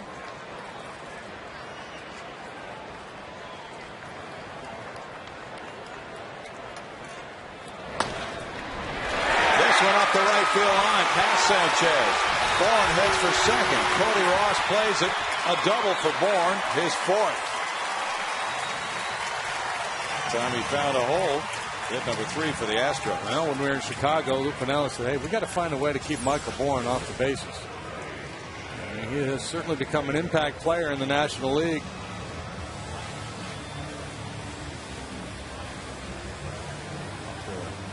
Outstanding year last year, really off to a great start here in 2010. This is a situation you got to get this run in. Bottom of the sixth, down 2, leadoff double, 2-3-4 coming up. Got to get at least one here. 2 being Keppinger. He's flied to right and grounded to second. That's ball one here in the sixth inning. As you mentioned, the Astros would prefer not to trade an out for moving that runner up a base. They'd love it if Keppinger would get on and advance Bourne with Berkman on deck.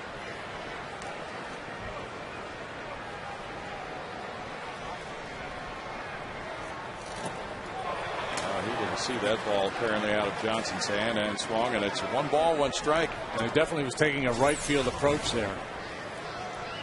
Trying to shoot it the other way, and he saw the ball, thought fastball, and got his hand started. And that's the thing, the guy throws 95 miles an hour. You don't have a whole lot of time to react. Swing fastball, he throws you a slider, you're going to look silly. Keppinger among the most difficult hitters to fan. Where Johnson is a test for any hitter to make contact, although he has only 2 strikeouts tonight.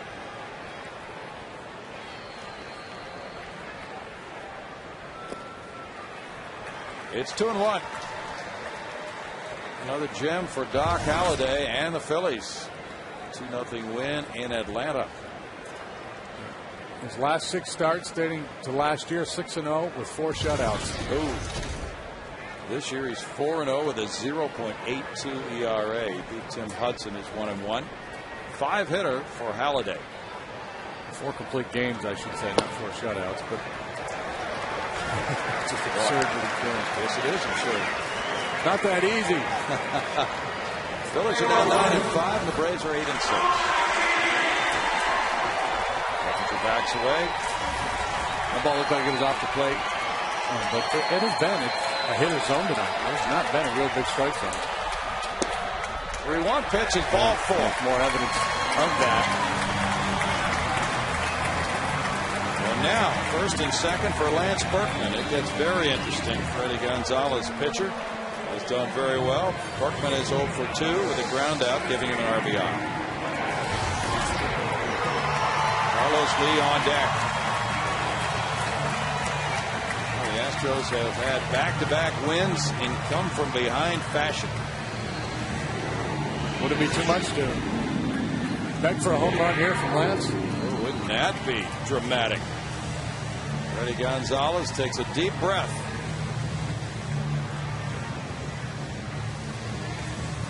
Johnson 34-17 in his major league career with a 3.44 ERA. He's never beaten the Astros. 0-3.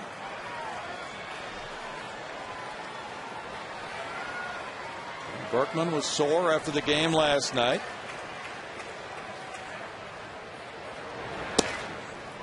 Inside for ball one, and this is the talent and the ability of Lance to take a close pitch like that.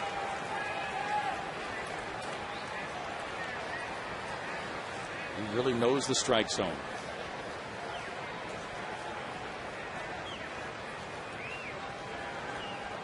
Didn't look so close in Fox tracks there.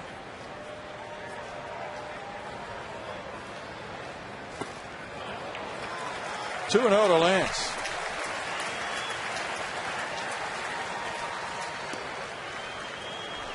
Lance is a .303 career hitter against the Florida Marlins. Brad Mills hoping he can come through here. Astros have managed just 3 hits. It's a fun pitch right here. And he's willing to throw it over the heart of the plate. Ball, all 3. Moving it down. Bullpen's busy for the fish. Christopher LaRue is warming up. Right-hander.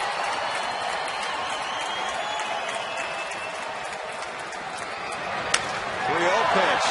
Little blooper out to short. Ramirez will throw to second. Out there, and they got a rundown here on Bourne now. And Bourne stays in that rundown. Ramirez flips to third, and interference. Okay, so we'll get third base. Johnson got involved in that rundown. Well, Bourne is given third. Ramirez called for interference. It looked like Ramirez was called. We'll see. Just great base running by Michael Bourne, fighting to stay in this rundown. The force was made at second, so he had that option available to him. And then right there, Ramirez, after making the toss, he's got to bail. He's got to clear, get out of the baseline to avoid that contact. Baseball's version of drawing a charge. That speed is just brilliant the way he used it. Escapability.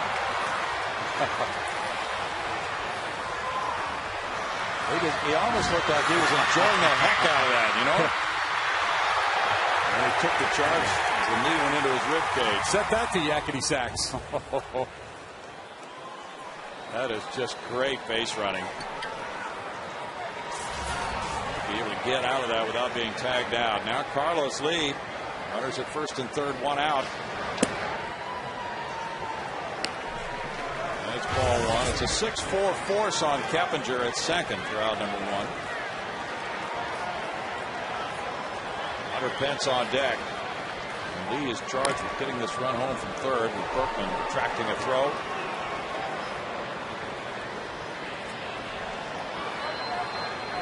Dan Meyer, a lefty now, has joined the action in the Florida bullpen. Way outside. 2 balls, no strikes to Lee. Meyer and LaRue are working. Johnson, for the first time all night, really struggling with his command. Strike. He's called for swinging, and it's 2-1. Danley, the home plate umpire. Carlos selling out on a fastball there. Takes that one, and it's 95 miles per hour for ball 3. Johnson still has his velocity up, but he's falling behind hitters. 4 in a row this inning. 90 pitches in. Strike, and it's 3-2. And you know he's got good velocity when he jammed the daylights out of Lance on 3-0. And he's sitting on a fastball. Lee looks for his first RBI of the season. Smash in the left field, scores Bourne, and it's 4-3. First run batted in for Carlos Lee. Great time for him, narrowing the lead to 1 run now.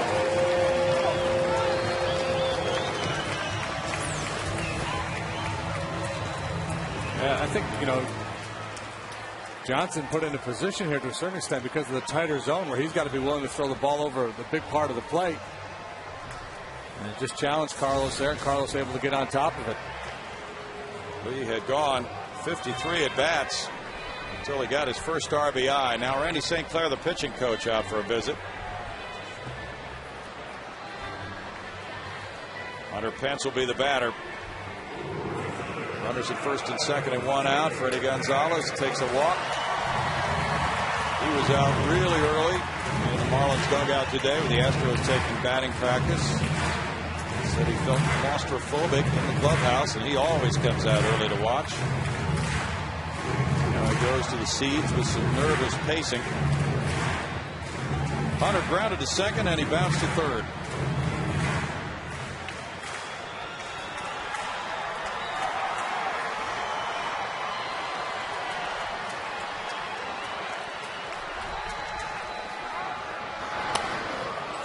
Strike one. John Garland and the Padres down the Giants 5-2. The Padres are 9-6. They get a sweep, and they have won 6 in a row.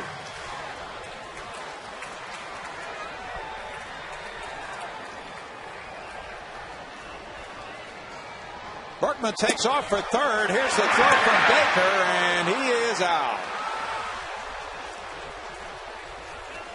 Caught stealing from 2 to 5, out number 2. The second man the Astros have lost on the bases tonight. Carlos Lee caught stealing back in the first inning. That's obviously that knee's feeling good. That's the good news. Feeling good enough where he's going to try to steal third base in this situation. Baker out quickly from behind home plate, just threw a laser down there to third base.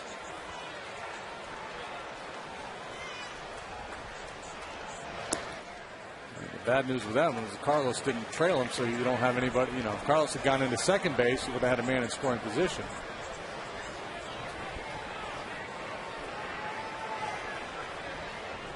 Two balls and a strike to Hunter. Feliz is on deck. Fly ball to center. Maben. In the 6th inning, the Astros come up with a run. On 2 hits, they strand a man. It's 4-3 Marlins.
By Steel, by Whataburger, just like you like it, and by Chevy, proud to support youth baseball programs.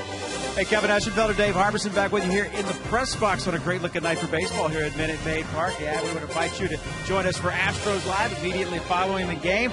it seems like a common theme we've had been going through these last few games. A good tight one going into the latter innings. Yeah, Astros have been a come-from-behind team of late. Did some business against the Marlins bullpen last night. See if they can do it again. All right, let's go back upstairs to Brownie and JD, guys. Thanks, Kevin. There's strike one to Cody Ross, leading it off in the 7th inning. He has struck out both times tonight. Wilson Lopez is in his 2nd inning of work in relief of Bud Norris. Lopez runs it in on him, and it's fouled for an 0-2 count. Lopez's spot in the order could come up if the Astros get a man on. In the bottom of the 7th, Kirk Badenhop is throwing in the Marlin bullpen right now. He's been very effective as a setup man for their closer, Leo Nunez. Another relief pitcher for the Marlins, Clay Hensley, very happy to be back close to home. Strike, and Ross is carved up. Strikeout number 1 for Lopez. The hat trick for Cody Ross tonight. Probably told himself, I'm not going to chase that slider off the plate. I'm not going to swing. I'm going to be patient. Whoop. Heater right over the outside corner.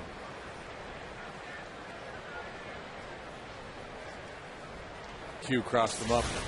He did. Gabby Sanchez in that deep crouch looks at ball 1. Sanchez with an RBI single off the left field wall in the 5th is 1 for 2. Feliz made a good play on him in the 3rd. Pitcher spot is due up next for Florida.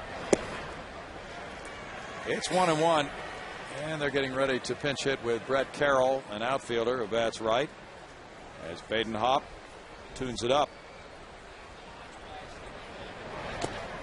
Ooh, good movement. It was.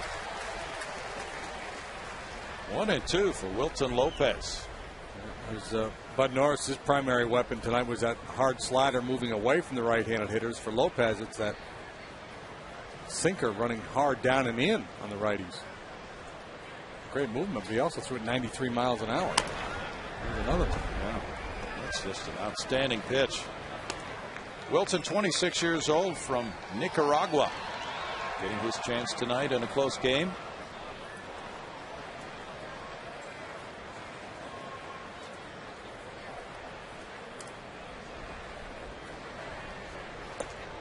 Astros had 3 straight 7-inning starts from their starting pitchers coming into this one tonight. They've had 9 starts of at least 6 innings out of their first 13 games.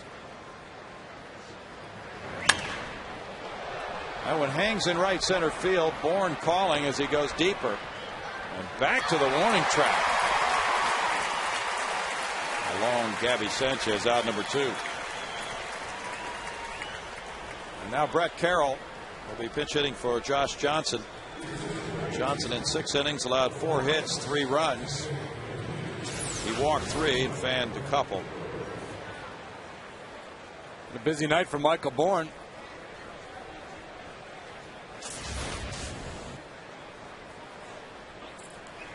Conference, Quintero and Lopez talk it over as Carroll gets ready to step in. 167 as a pinch hitter for his career, with a homer and 7 runs batted in. Brett's had 13 at bats this season with 5 hits for a .385 average, 1 homer, and he's driven in 2.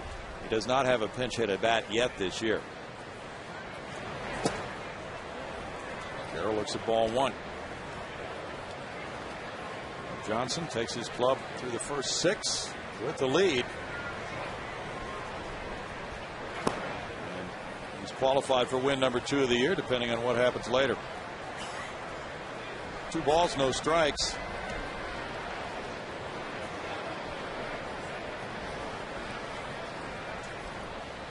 Carroll's 27, from Knoxville, Indiana.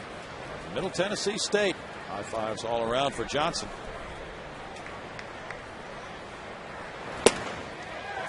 Strike makes it 2-1. Brett was drafted in 04 by the Fish. Last year he had 141 at bats with them, hitting .234.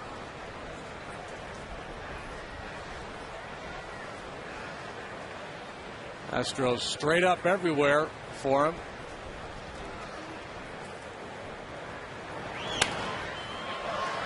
Hot foul comes back. Boy, it is really pleasant tonight in this ballpark with that nice breeze coming through. Very good temperature for a game. Beautiful. A bit cooler than last night, isn't it?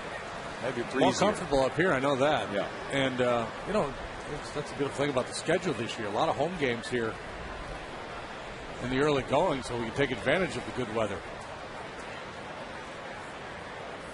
The Marlins will be getting their own ballpark similar to this one in 2012, retractable roof stadium. Swing and a miss, and what a powerful inning for Wilton Lopez. He faced only 6 batters to get through 2 innings, and it's 4-3 Marlins.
And now let's turn aside for a moment for our league leaders, brought to you by your Texas Ford dealers. The top home run hitters among switch hitters of all time: Mickey Mantle, Eddie Murray, Chipper Jones number 3, then it's Chili Davis. Reggie Smith is 5th, 1 ahead of Lance Berkman. I think I would have missed Reggie Smith on that list. Yeah. List together. He was a good player. I didn't know he hit that many home runs. Well, pat from the skipper, Brad Mills, for Lance Berkman. He was thrown out trying to steal 3rd in the 6th inning. Now Burke Badenhoff comes in. He's thrown the ball well. His ERA 0.93. Yeah, been hard to hit. Batting average below 100. He's only walked 1 while striking out 8. 72 times he went to the mound last year for the Fish, twice as a starter, the rest in relief. But check that, 35 times, 72 innings. Ball 1 was inside to Pedro Feliz, who was struck out and grounded out. Badenhoff 27. He's listed at 6'5", 220. That one comes in on the corner. He's from Atlanta. Went to Bowling Green State University. Florida got him in a trade. Detroit had drafted him in 05 in the 19th round. I think Oral Hershiser went to Bowling Green. I think you're right. Jeff Fulcino warming up for Houston. Badenhoff made his first major league start here at Houston against Wandy Rodriguez. They lost that game 5-1. But last year the numbers were very good, as JD mentioned for him. Slider moves outside. The count runs to 2-2, and they really rely on him. He came in against the Philadelphia Phillies and got a 2-inning save, and he faced Chase Utley and Ryan Howard in that game. Bouncer left side, backhanded. Ramirez, long off balance, throw on a bounce, not in time. Infield hit for Feliz. Wow. What a try by Hanley Ramirez, and he almost got him. Yeah, that was one of those impossible plays that he almost made possible. Because of his arm strength, got a lot on that throw. Feliz able to beat it by half step or so. No, Astros down a run, leadoff man aboard. It's like the Marlins are thinking bunt from Matsui. Ramirez really did a spectacular job. Third baseman Cantu in tight. Matsui is grounded out twice. He's over his last 19. He puts one down, but foul. Did not show bunt early, bunting for a base hit there, and he's pretty good at doing that. He doesn't tip his hand early, and he'll drag with the idea of trying to get a base hit, and if not, he'll at least advance the base runner. Now with one strike on him, if the mission is to bunt, he may just square early and sacrifice. Badenhop's first major league save came against Cincinnati on the 14th after 2 scoreless innings.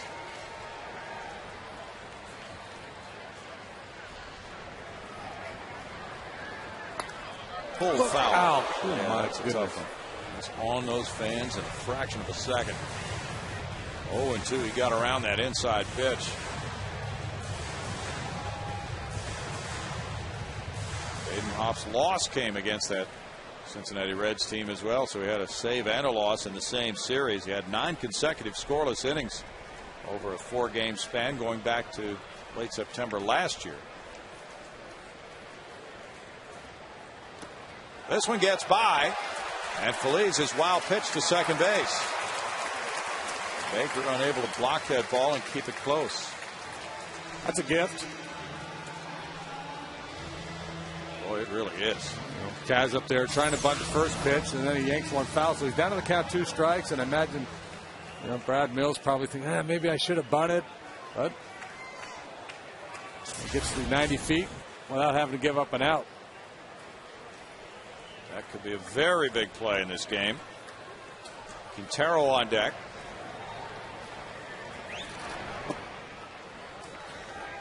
Two and two. We talk about plays not made. A ball like that, if it's blocked, that changes the complexion of the inning. If the runner cannot go to second base, keeps the double play in order. I'm not so sure he shouldn't have caught that ball either. Well, yeah, it almost looked catchable.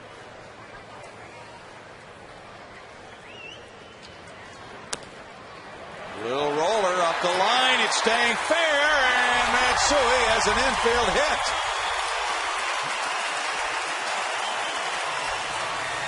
Badenhop waited and waited, and it would not go foul, and Matsui has snapped his 0 for 19 with an infield roller that went about 40 feet. And last night it was a bunt RBI safety squeeze, so he's had about 70 feet of just absolute pure beauty here in the last 2 nights. Badenhop, no, had no sense not letting it roll at that point. You're not going to be able to make a play on him, and when it comes off the grass onto the dirt, you're thinking it's probably going to trickle foul, but it just dies there. Probably caught a wad of gum or something. Jeff Blum's in the on-deck circle. Pitcher's spot next. Quintero the batter. He has a bloop single to right and a homer to left. That didn't look good coming out of Badenhop's hand, and it's ball 1, and that'll bring out the catcher, Baker. Here's what Quintero did on a 3-2 pitch in the 5th. And it fouled off a couple of fastballs, and then he got the head out in front of one.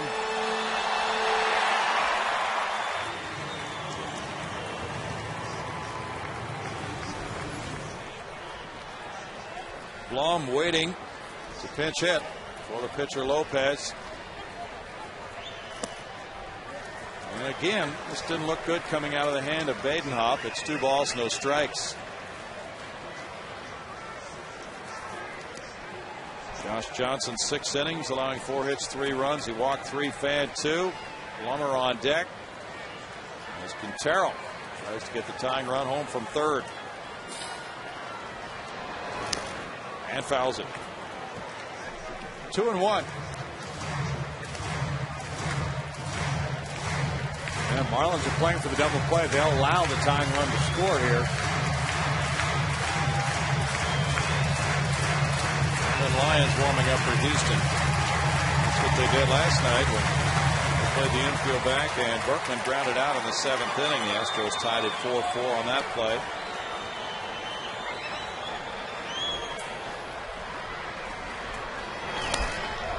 That slider was up a little bit. Terrell fouling it. 2 balls, 2 strikes.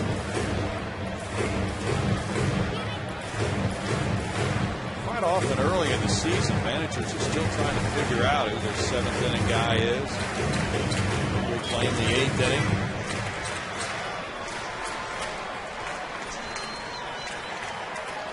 22,607 to paid attendance. Watching a good ball game tonight.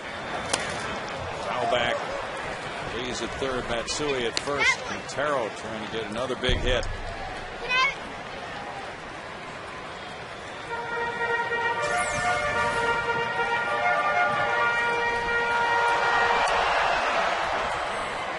Slider did not have a lot of tilt to it. It was pretty flat.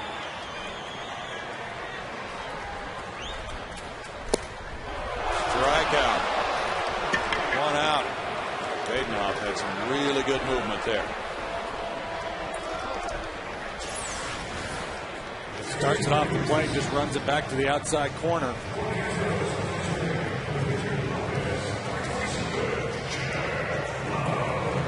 Now Jeff Blum is a pinch hitter for Wilton Lopez. Lopez in 2 innings allowed the Marlins 1 hit, no runs. He had no walks and struck out 2. Excellent job by Lopez. Blum's a .234 career pinch hitter with a homer, 21 driven in. That was an eye-opening performance by Lopez tonight. It was. The quality of the movement he was getting and the velocity on that fastball and sinker. Really impressive. Blum had a pinch single last night. Ball 1 to Jeff. Blum looking for something he can elevate. Badenhoff looking for the double play ball. Blum came up last night against Tim Wood. He got a pinch single and came around to score in the 7th inning to tie the game. And the Berkman ground out. He's 1 for 3 pinch hitting this year. Matsui draws a throw. Matsui were to steal second. That would get the potential go-ahead run into scoring position.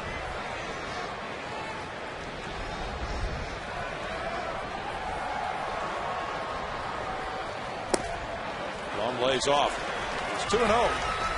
Good job of Blum recognizing what Badenhoff's trying to do. Disregarding that single fastball, and now it's kind of a battle of wills. Badenhoff would be willing to elevate that fastball a little bit. Force Blum to swing, or going to keep trying to work below the knees. It's 3-0. Tomorrow morning, Jeff Blum will be a Play Green ambassador for his appearance. And some shrubs. And his family very much into conservation in the state of California. And we'll be seeing more about that tomorrow night.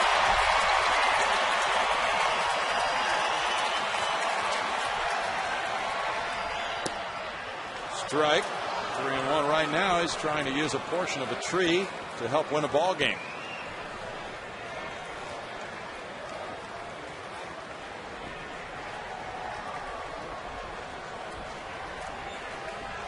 Michael Bourne on deck.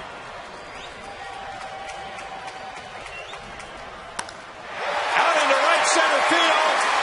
And Feliz will score. Maven cannot stop it from going all the way up to Taos Hill. Matsui comes home with a go-ahead run. Blum is a 2-run pinch triple, and the Astros lead at 5-4.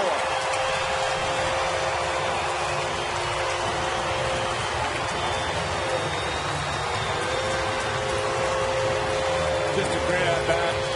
Laid off those early sinkers that were awfully close. Worked its way into a hitter's count. Got a pitch that wasn't down below the knees like the first 2. Stayed inside the ball, gave it a nice ride. It's going to be a trend here. This comes from behind in the late innings. And great pinch hitting. Second straight night. A big pinch hit for Blum. Infield in now for Bourne. And he takes ball 1. Last night, the Astros pinch hitters were 2 for 3 with a homer and drove in 3. Now 2 more runs batted in by a pinch hitter. 1-run lead. Blum at third. Bourne will try to get him home.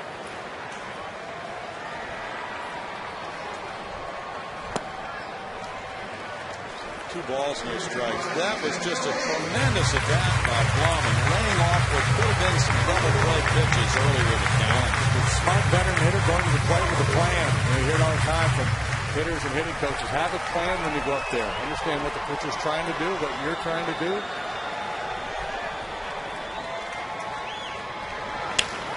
Up the left field line, but slicing into the seats. 2-1.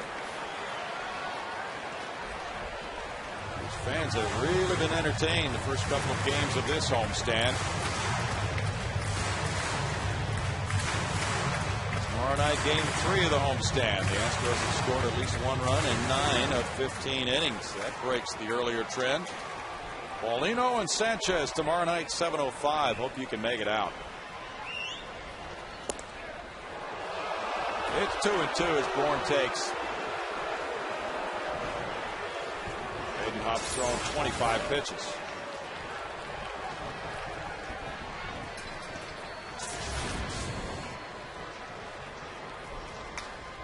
That was the first career pinch hit triple for Jeff Blum.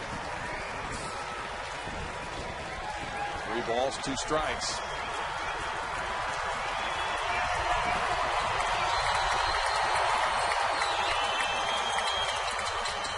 Bourne gets time.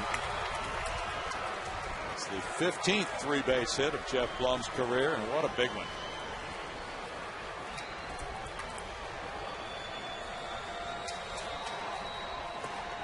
Bourne is down on strikes.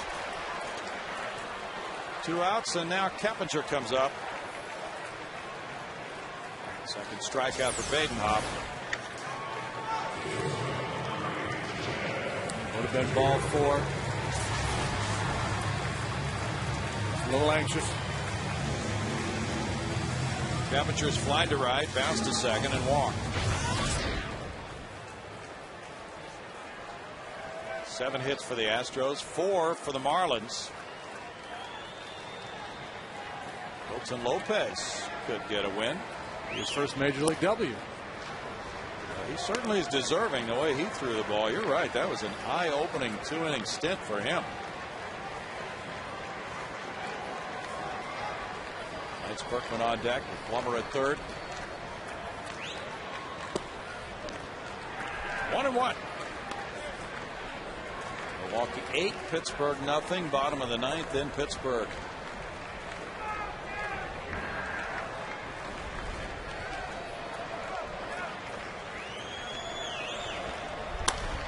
Up the middle, ugly there. And in the 7th inning, the Astros come up with 2 runs. Here's the key hit.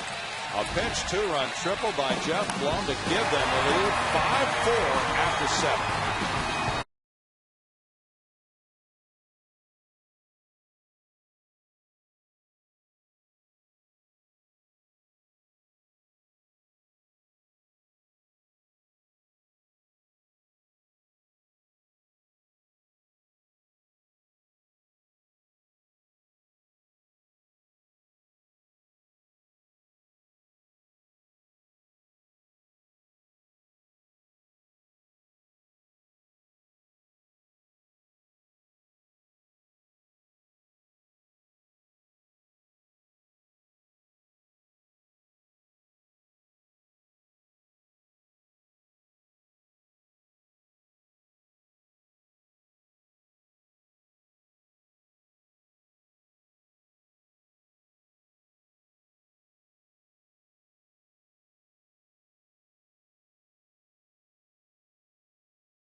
Now tonight's Energy Insight is brought to you by Centerpoint Energy, presented by Jim DeShea.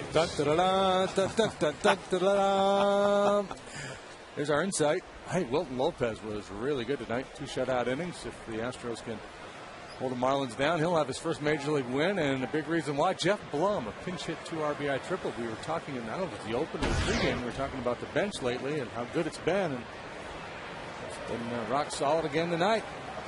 A little good fortune there in that inning. A swinging bunt by Matsui. Maben drops a bunt down. It does trickle foul. First pitch by Brandon Lyon here in the 8th inning.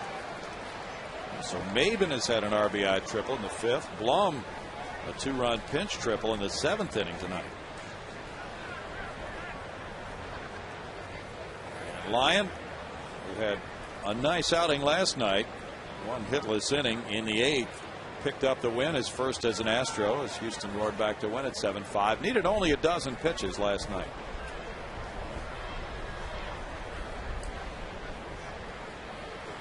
Lindstrom came in to get the save. Now a 1-run lead.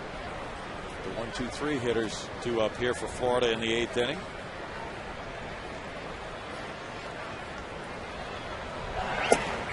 Line effective last year with the Detroit Tigers, especially in the second half of the season, held right-handed and left-handed batters to a 205 average.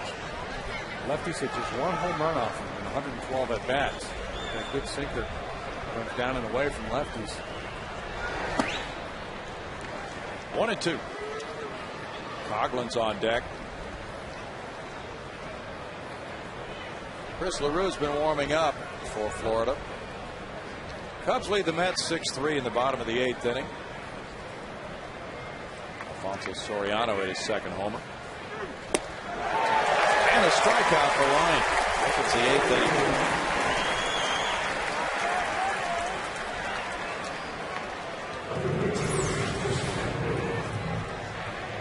Trying to go down in the way. That's one of those effective hangers. Yeah. Stayed on the inside part of the plate, and the hitter basically jams himself, ties himself up, swings through it.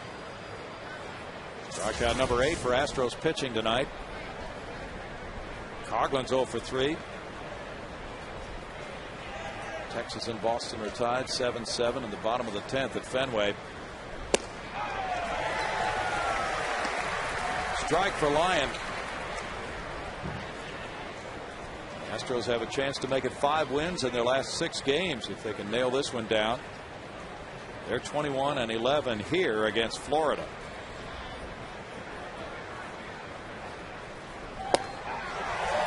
Good location, makes it 0-2 to Coughlin. Swings made it look like he was sitting on a changeup or something. He was really behind those fastballs. He was fooled. He's not seeing it well, or just looking for something soft. Usually if you're looking soft, you get a heater, you can't pull the trigger, you just take the pitch. Fouled away, still 0-2 with Ramirez on deck. Better not to face Ramirez with a man on base in a 1-run game.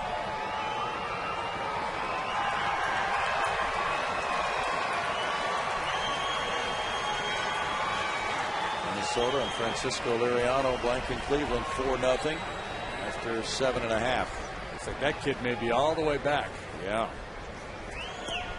Breaking pitch and bad break. Hit him in the back foot. Oh, he swung. He swung at it. Struck out. That's a good break. Yeah, if he swings and misses, as he was judged to do by Kerwin Danley, and the pitch hits him, it's considered to be a strike. That's bad AB there. Boy, he just kind of took some wild swings. Ending with that one there. Tried to check. Ball hits him in the back heel. Couldn't check. So he has the pain and the walk back to the dugout. That's just a bad AB. That's not fun coming back after a bat like that.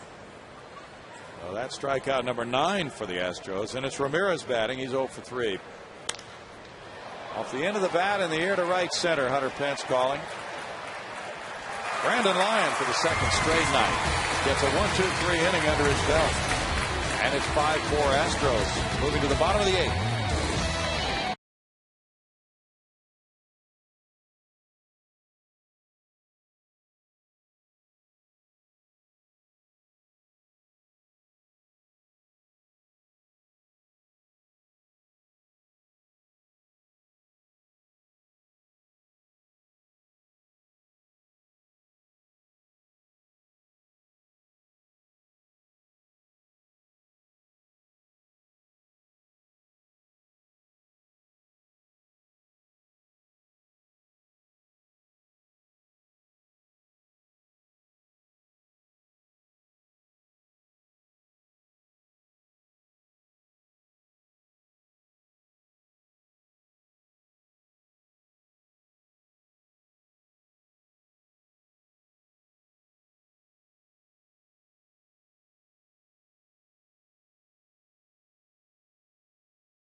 This video summary is brought to you by BBVA, built for success, with Bud Norris snapping off sliders early, and he struck out 5 in 5 innings. But then Maven came up with the RBI triple in the 5th when they got 4 runs, 3 of them earned. Quintero with a home run in the 5th, narrowed the gap. And the Astros trailed 4-2. Carlos Lee, the RBI single in the 6th, his first of the year after 53 at-bats. And then the lead came when Jeff Blum delivered the 2-run pinch triple with 1 out in the 7th inning after Feliz and Matsui had hits. Astros lead 5-4 as pitcher number 3 comes in from the Florida bullpen. Chris LaRue, a right-hander who just was recalled from AAA New Orleans on Wednesday. Imagine that, another big, tall right-hander, 6'6", 210, from Montreal, Quebec, Canada. Probably having a hard time focusing with the Canadians in the playoffs. 2 games at the big league level this year, 7 overall in his career. Just turned 26. He was in 5 games last year for Florida. Berkman takes. And the appeal went down to Dana DeMuth. It's ball 1. Lance 0 for 3 with an RBI in this game. Lee intends to follow. LaRue, a 7th round choice in 05 in the draft by Florida. Buzzes one upstairs at 95. Speaking of pitchers from Montreal, I see where Eric Gagne's announced his retirement. Yeah.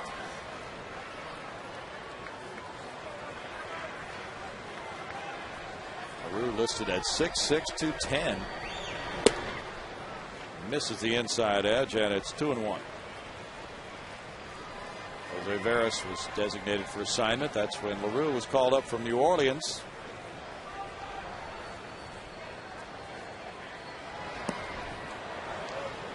Berkman once again tried to check the swing, and this one's called a strike, so it's 2-2.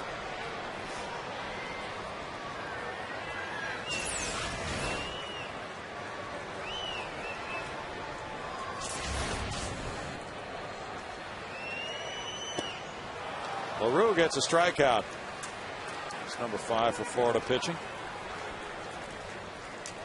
And Bart is waiting. Bart. Yeah, Bill, fans can follow the Astros on their iPhone, iPod Touch, BlackBerry, and Android phone with MLB.com At-Bat 2010, featuring play-by-play, video highlights, and live audio broadcasts. Visit Astros.com today on your iPhone, iPod Touch, Android, or BlackBerry for more details. Also, All-Star voting has begun. Go to Astros.com to cast your votes. Back to you. That's strike 1 to Carlos Lee. He had the RBI single in the 6th inning. He's 1 for 2 with a walk.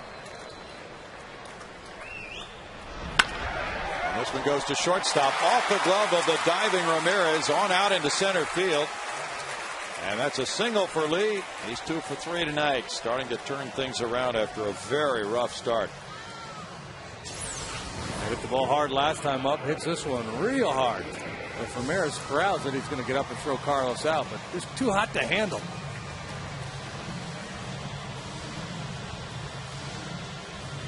All-Star voting has begun. 2 weeks into the season. Yeah. Gotta be kidding me. Hunter Pence, the batter, 0 for 3. No, it's begun. I'm voting for Halladay. Oh, yeah. After what, 4 starts? I'm voting for him for Cy Young right now.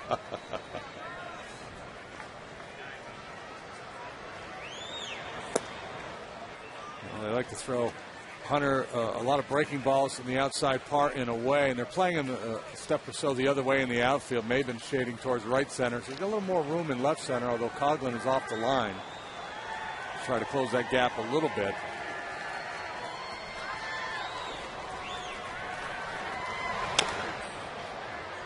Two balls and a strike to Hunter Pence. St. Louis got 3 in the first at Arizona. 2 came on Colby Rasmus' 4th home run of the year, and it's 3-0 St. Louis in the 3rd.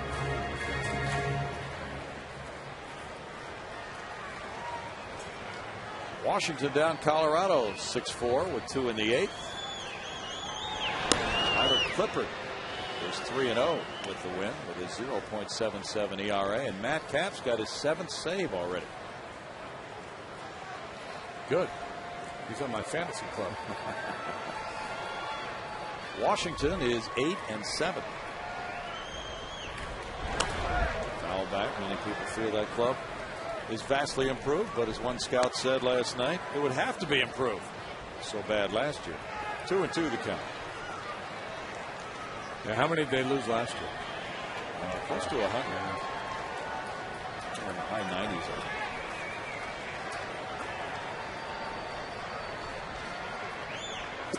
90s. Way up, and it's 3 balls, 2 strikes. They did lose 100. They were 59 and 103 last year. Freddie Gonzalez club, despite a very low payroll, one of the lowest in baseball. Seems to be competitive year in, year out. The Astros went on a 7-game winning streak at the end of the year to finish 59 and 103. Oh, wow. Runner going. On 3-2, there's a bouncer. Cantu to his left. Takes a look at Carlos Lee. He's still going to third, and the fielder Ramirez bounces, and he is safe with a hook slide at third base. El Caballo running wild on the bases.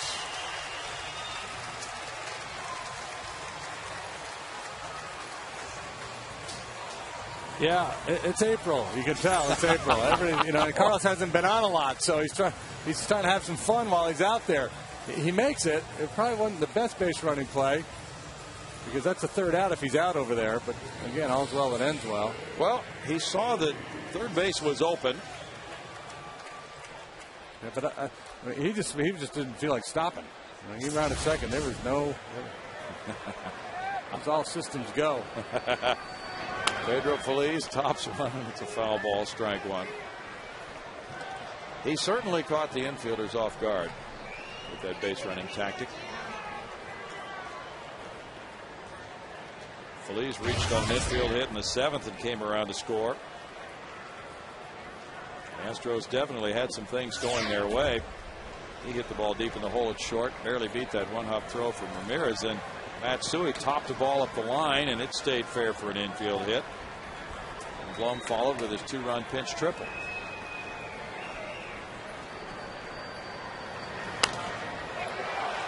Pop up back into the upper deck. No balls, 2 strikes. Chris LaRue went to Winthrop College. Isn't that in Montreal? Winthrop College, I think, is in Virginia. Okay. Well, that's close anyway.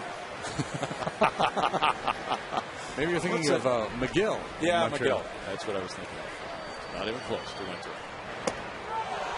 Feliz strikes out. Strikeout number 2. South Carolina for Winthrop, Ready? Thank you, sir. 5-4. The Astros lead it, moving to the 9th.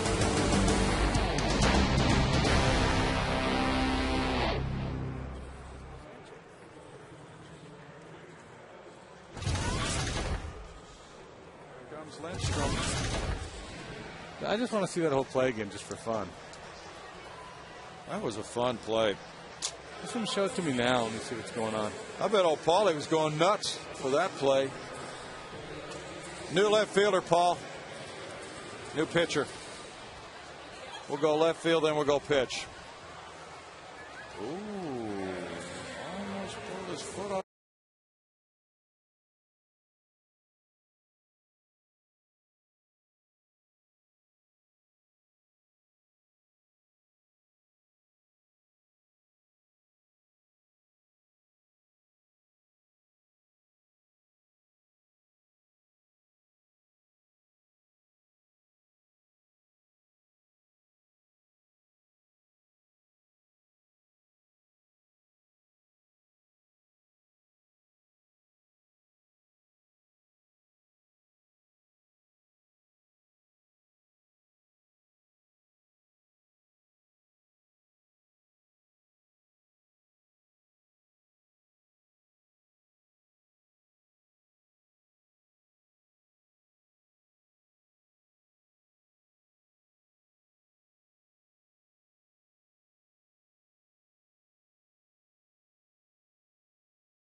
Field for Carlos Lee. Lee was 2 for 3 with a walk, drove in a run tonight. Michaels in left. Matt Lindstrom, the closer, is 3 for 3 in saves. Got picked up number 3 last night here against the Marlins, his former club. A lot of run, worked an inning, 2 hits and a run allowed. 3 saves in his last 3 appearances. First 2 at Wrigley over the weekend. Cantu with his 14-game hitting streak on the line, 0 for 3. And it's ball 1. He's fouled out to first and hit 2 fly balls to center. Cantu is the only player who has hit in all of his team's games so far this year.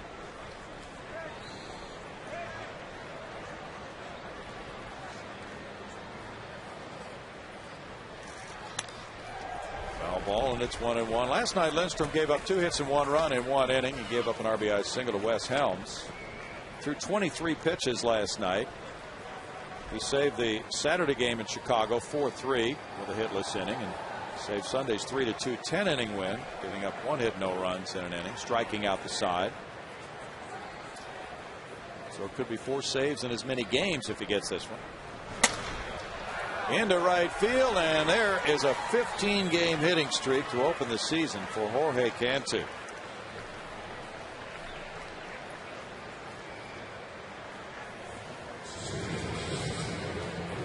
That is some kind of way to start the year.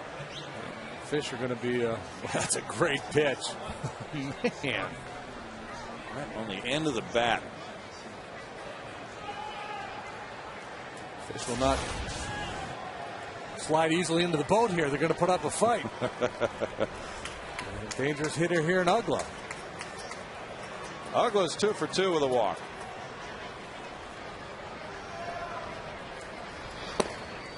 It's strike 1 for Lindstrom. And Lindstrom, for a guy who's more than willing to challenge with that heater, has been very good at keeping the ball in the ballpark in his career. Just 9 home runs allowed and better than 175 innings pitched.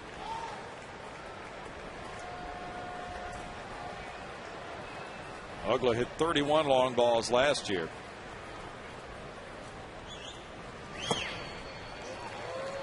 It's 1-1. Clay Hensley's getting loose for Florida, along with Leo Nunez, in case the Marlins turn things around and get the lead. Clay got to come back and be with his baby. He's about 11 pounds now. The baby was born in late February, I believe. He had been away at spring training, so had only seen the child once.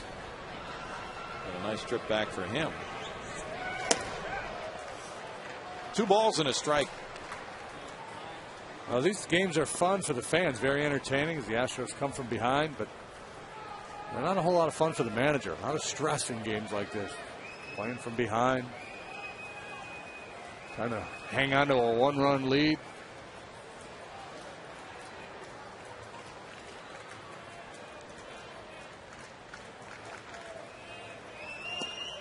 Good movement there for Lindstrom.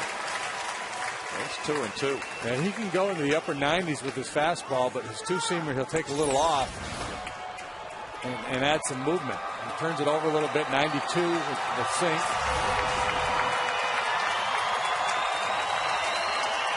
Well, it's been the first time in his career he's picked up saves in 3 consecutive team games. Now trying to make it 4. Said he was trying to throw that sinker in Chicago, but it wasn't working for him that well on Sunday.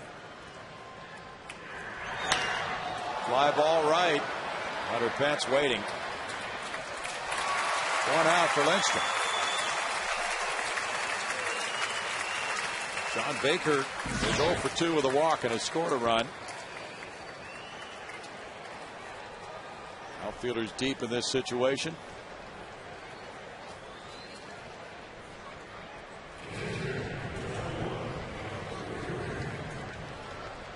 Marlin club has really engendered a lot of respect around the National League the last few years. A fighting bunch. Freddie Gonzalez has 2 outs left in this game.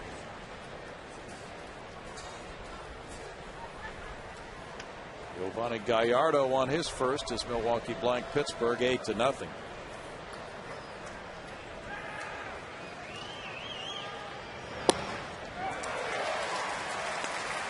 Strike one for Lindstrom. Oh, with a two-seamer or sinking fastball, moving the way it does, and then that higher riding four-seam fastball. Lindstrom can show the hitters a couple of vastly different looks at home plate. And then the slider is vastly improved for him this year as well.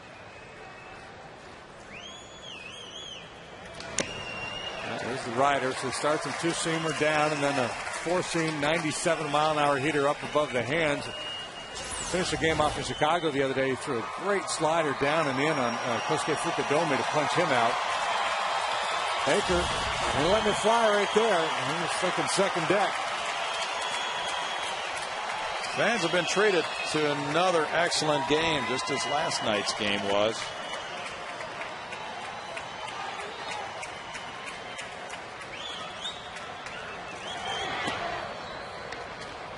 One and two.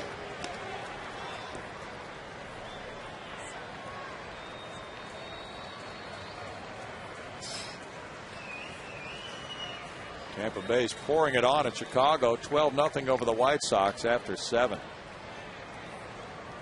Sean Rodriguez went deep for the Rays. Dodgers are whacking Cincinnati 14-6 in the bottom of the ninth. Bouncing Lindstrom. He throws to Matsui. Matsui to Berkman. And the Astros win again to give them 4 straight. Lindstrom has 4 saves in the last 4 games. They rescue another one in the late innings and win by 1, 5-4. This is quite a show they've been putting on, JD. Yeah, it really has been fun coming from behind. Solid work from the bullpen. The defense tonight was outstanding. So the storyline remains the same. Solid starting pitching, timely hitting, good defense. Boy, the temptation here is to unload in a hurry if you're Lindstrom. You're all pumped full of adrenaline. You get that comeback, or you know if you execute, the game is over. He rushes it a little bit, but Matsui, so nimble out there at second base, makes a nice play to complete the double play. 3rd straight come from behind win for Brad Mills' club. The Astros now 5-9. They win at 5-9.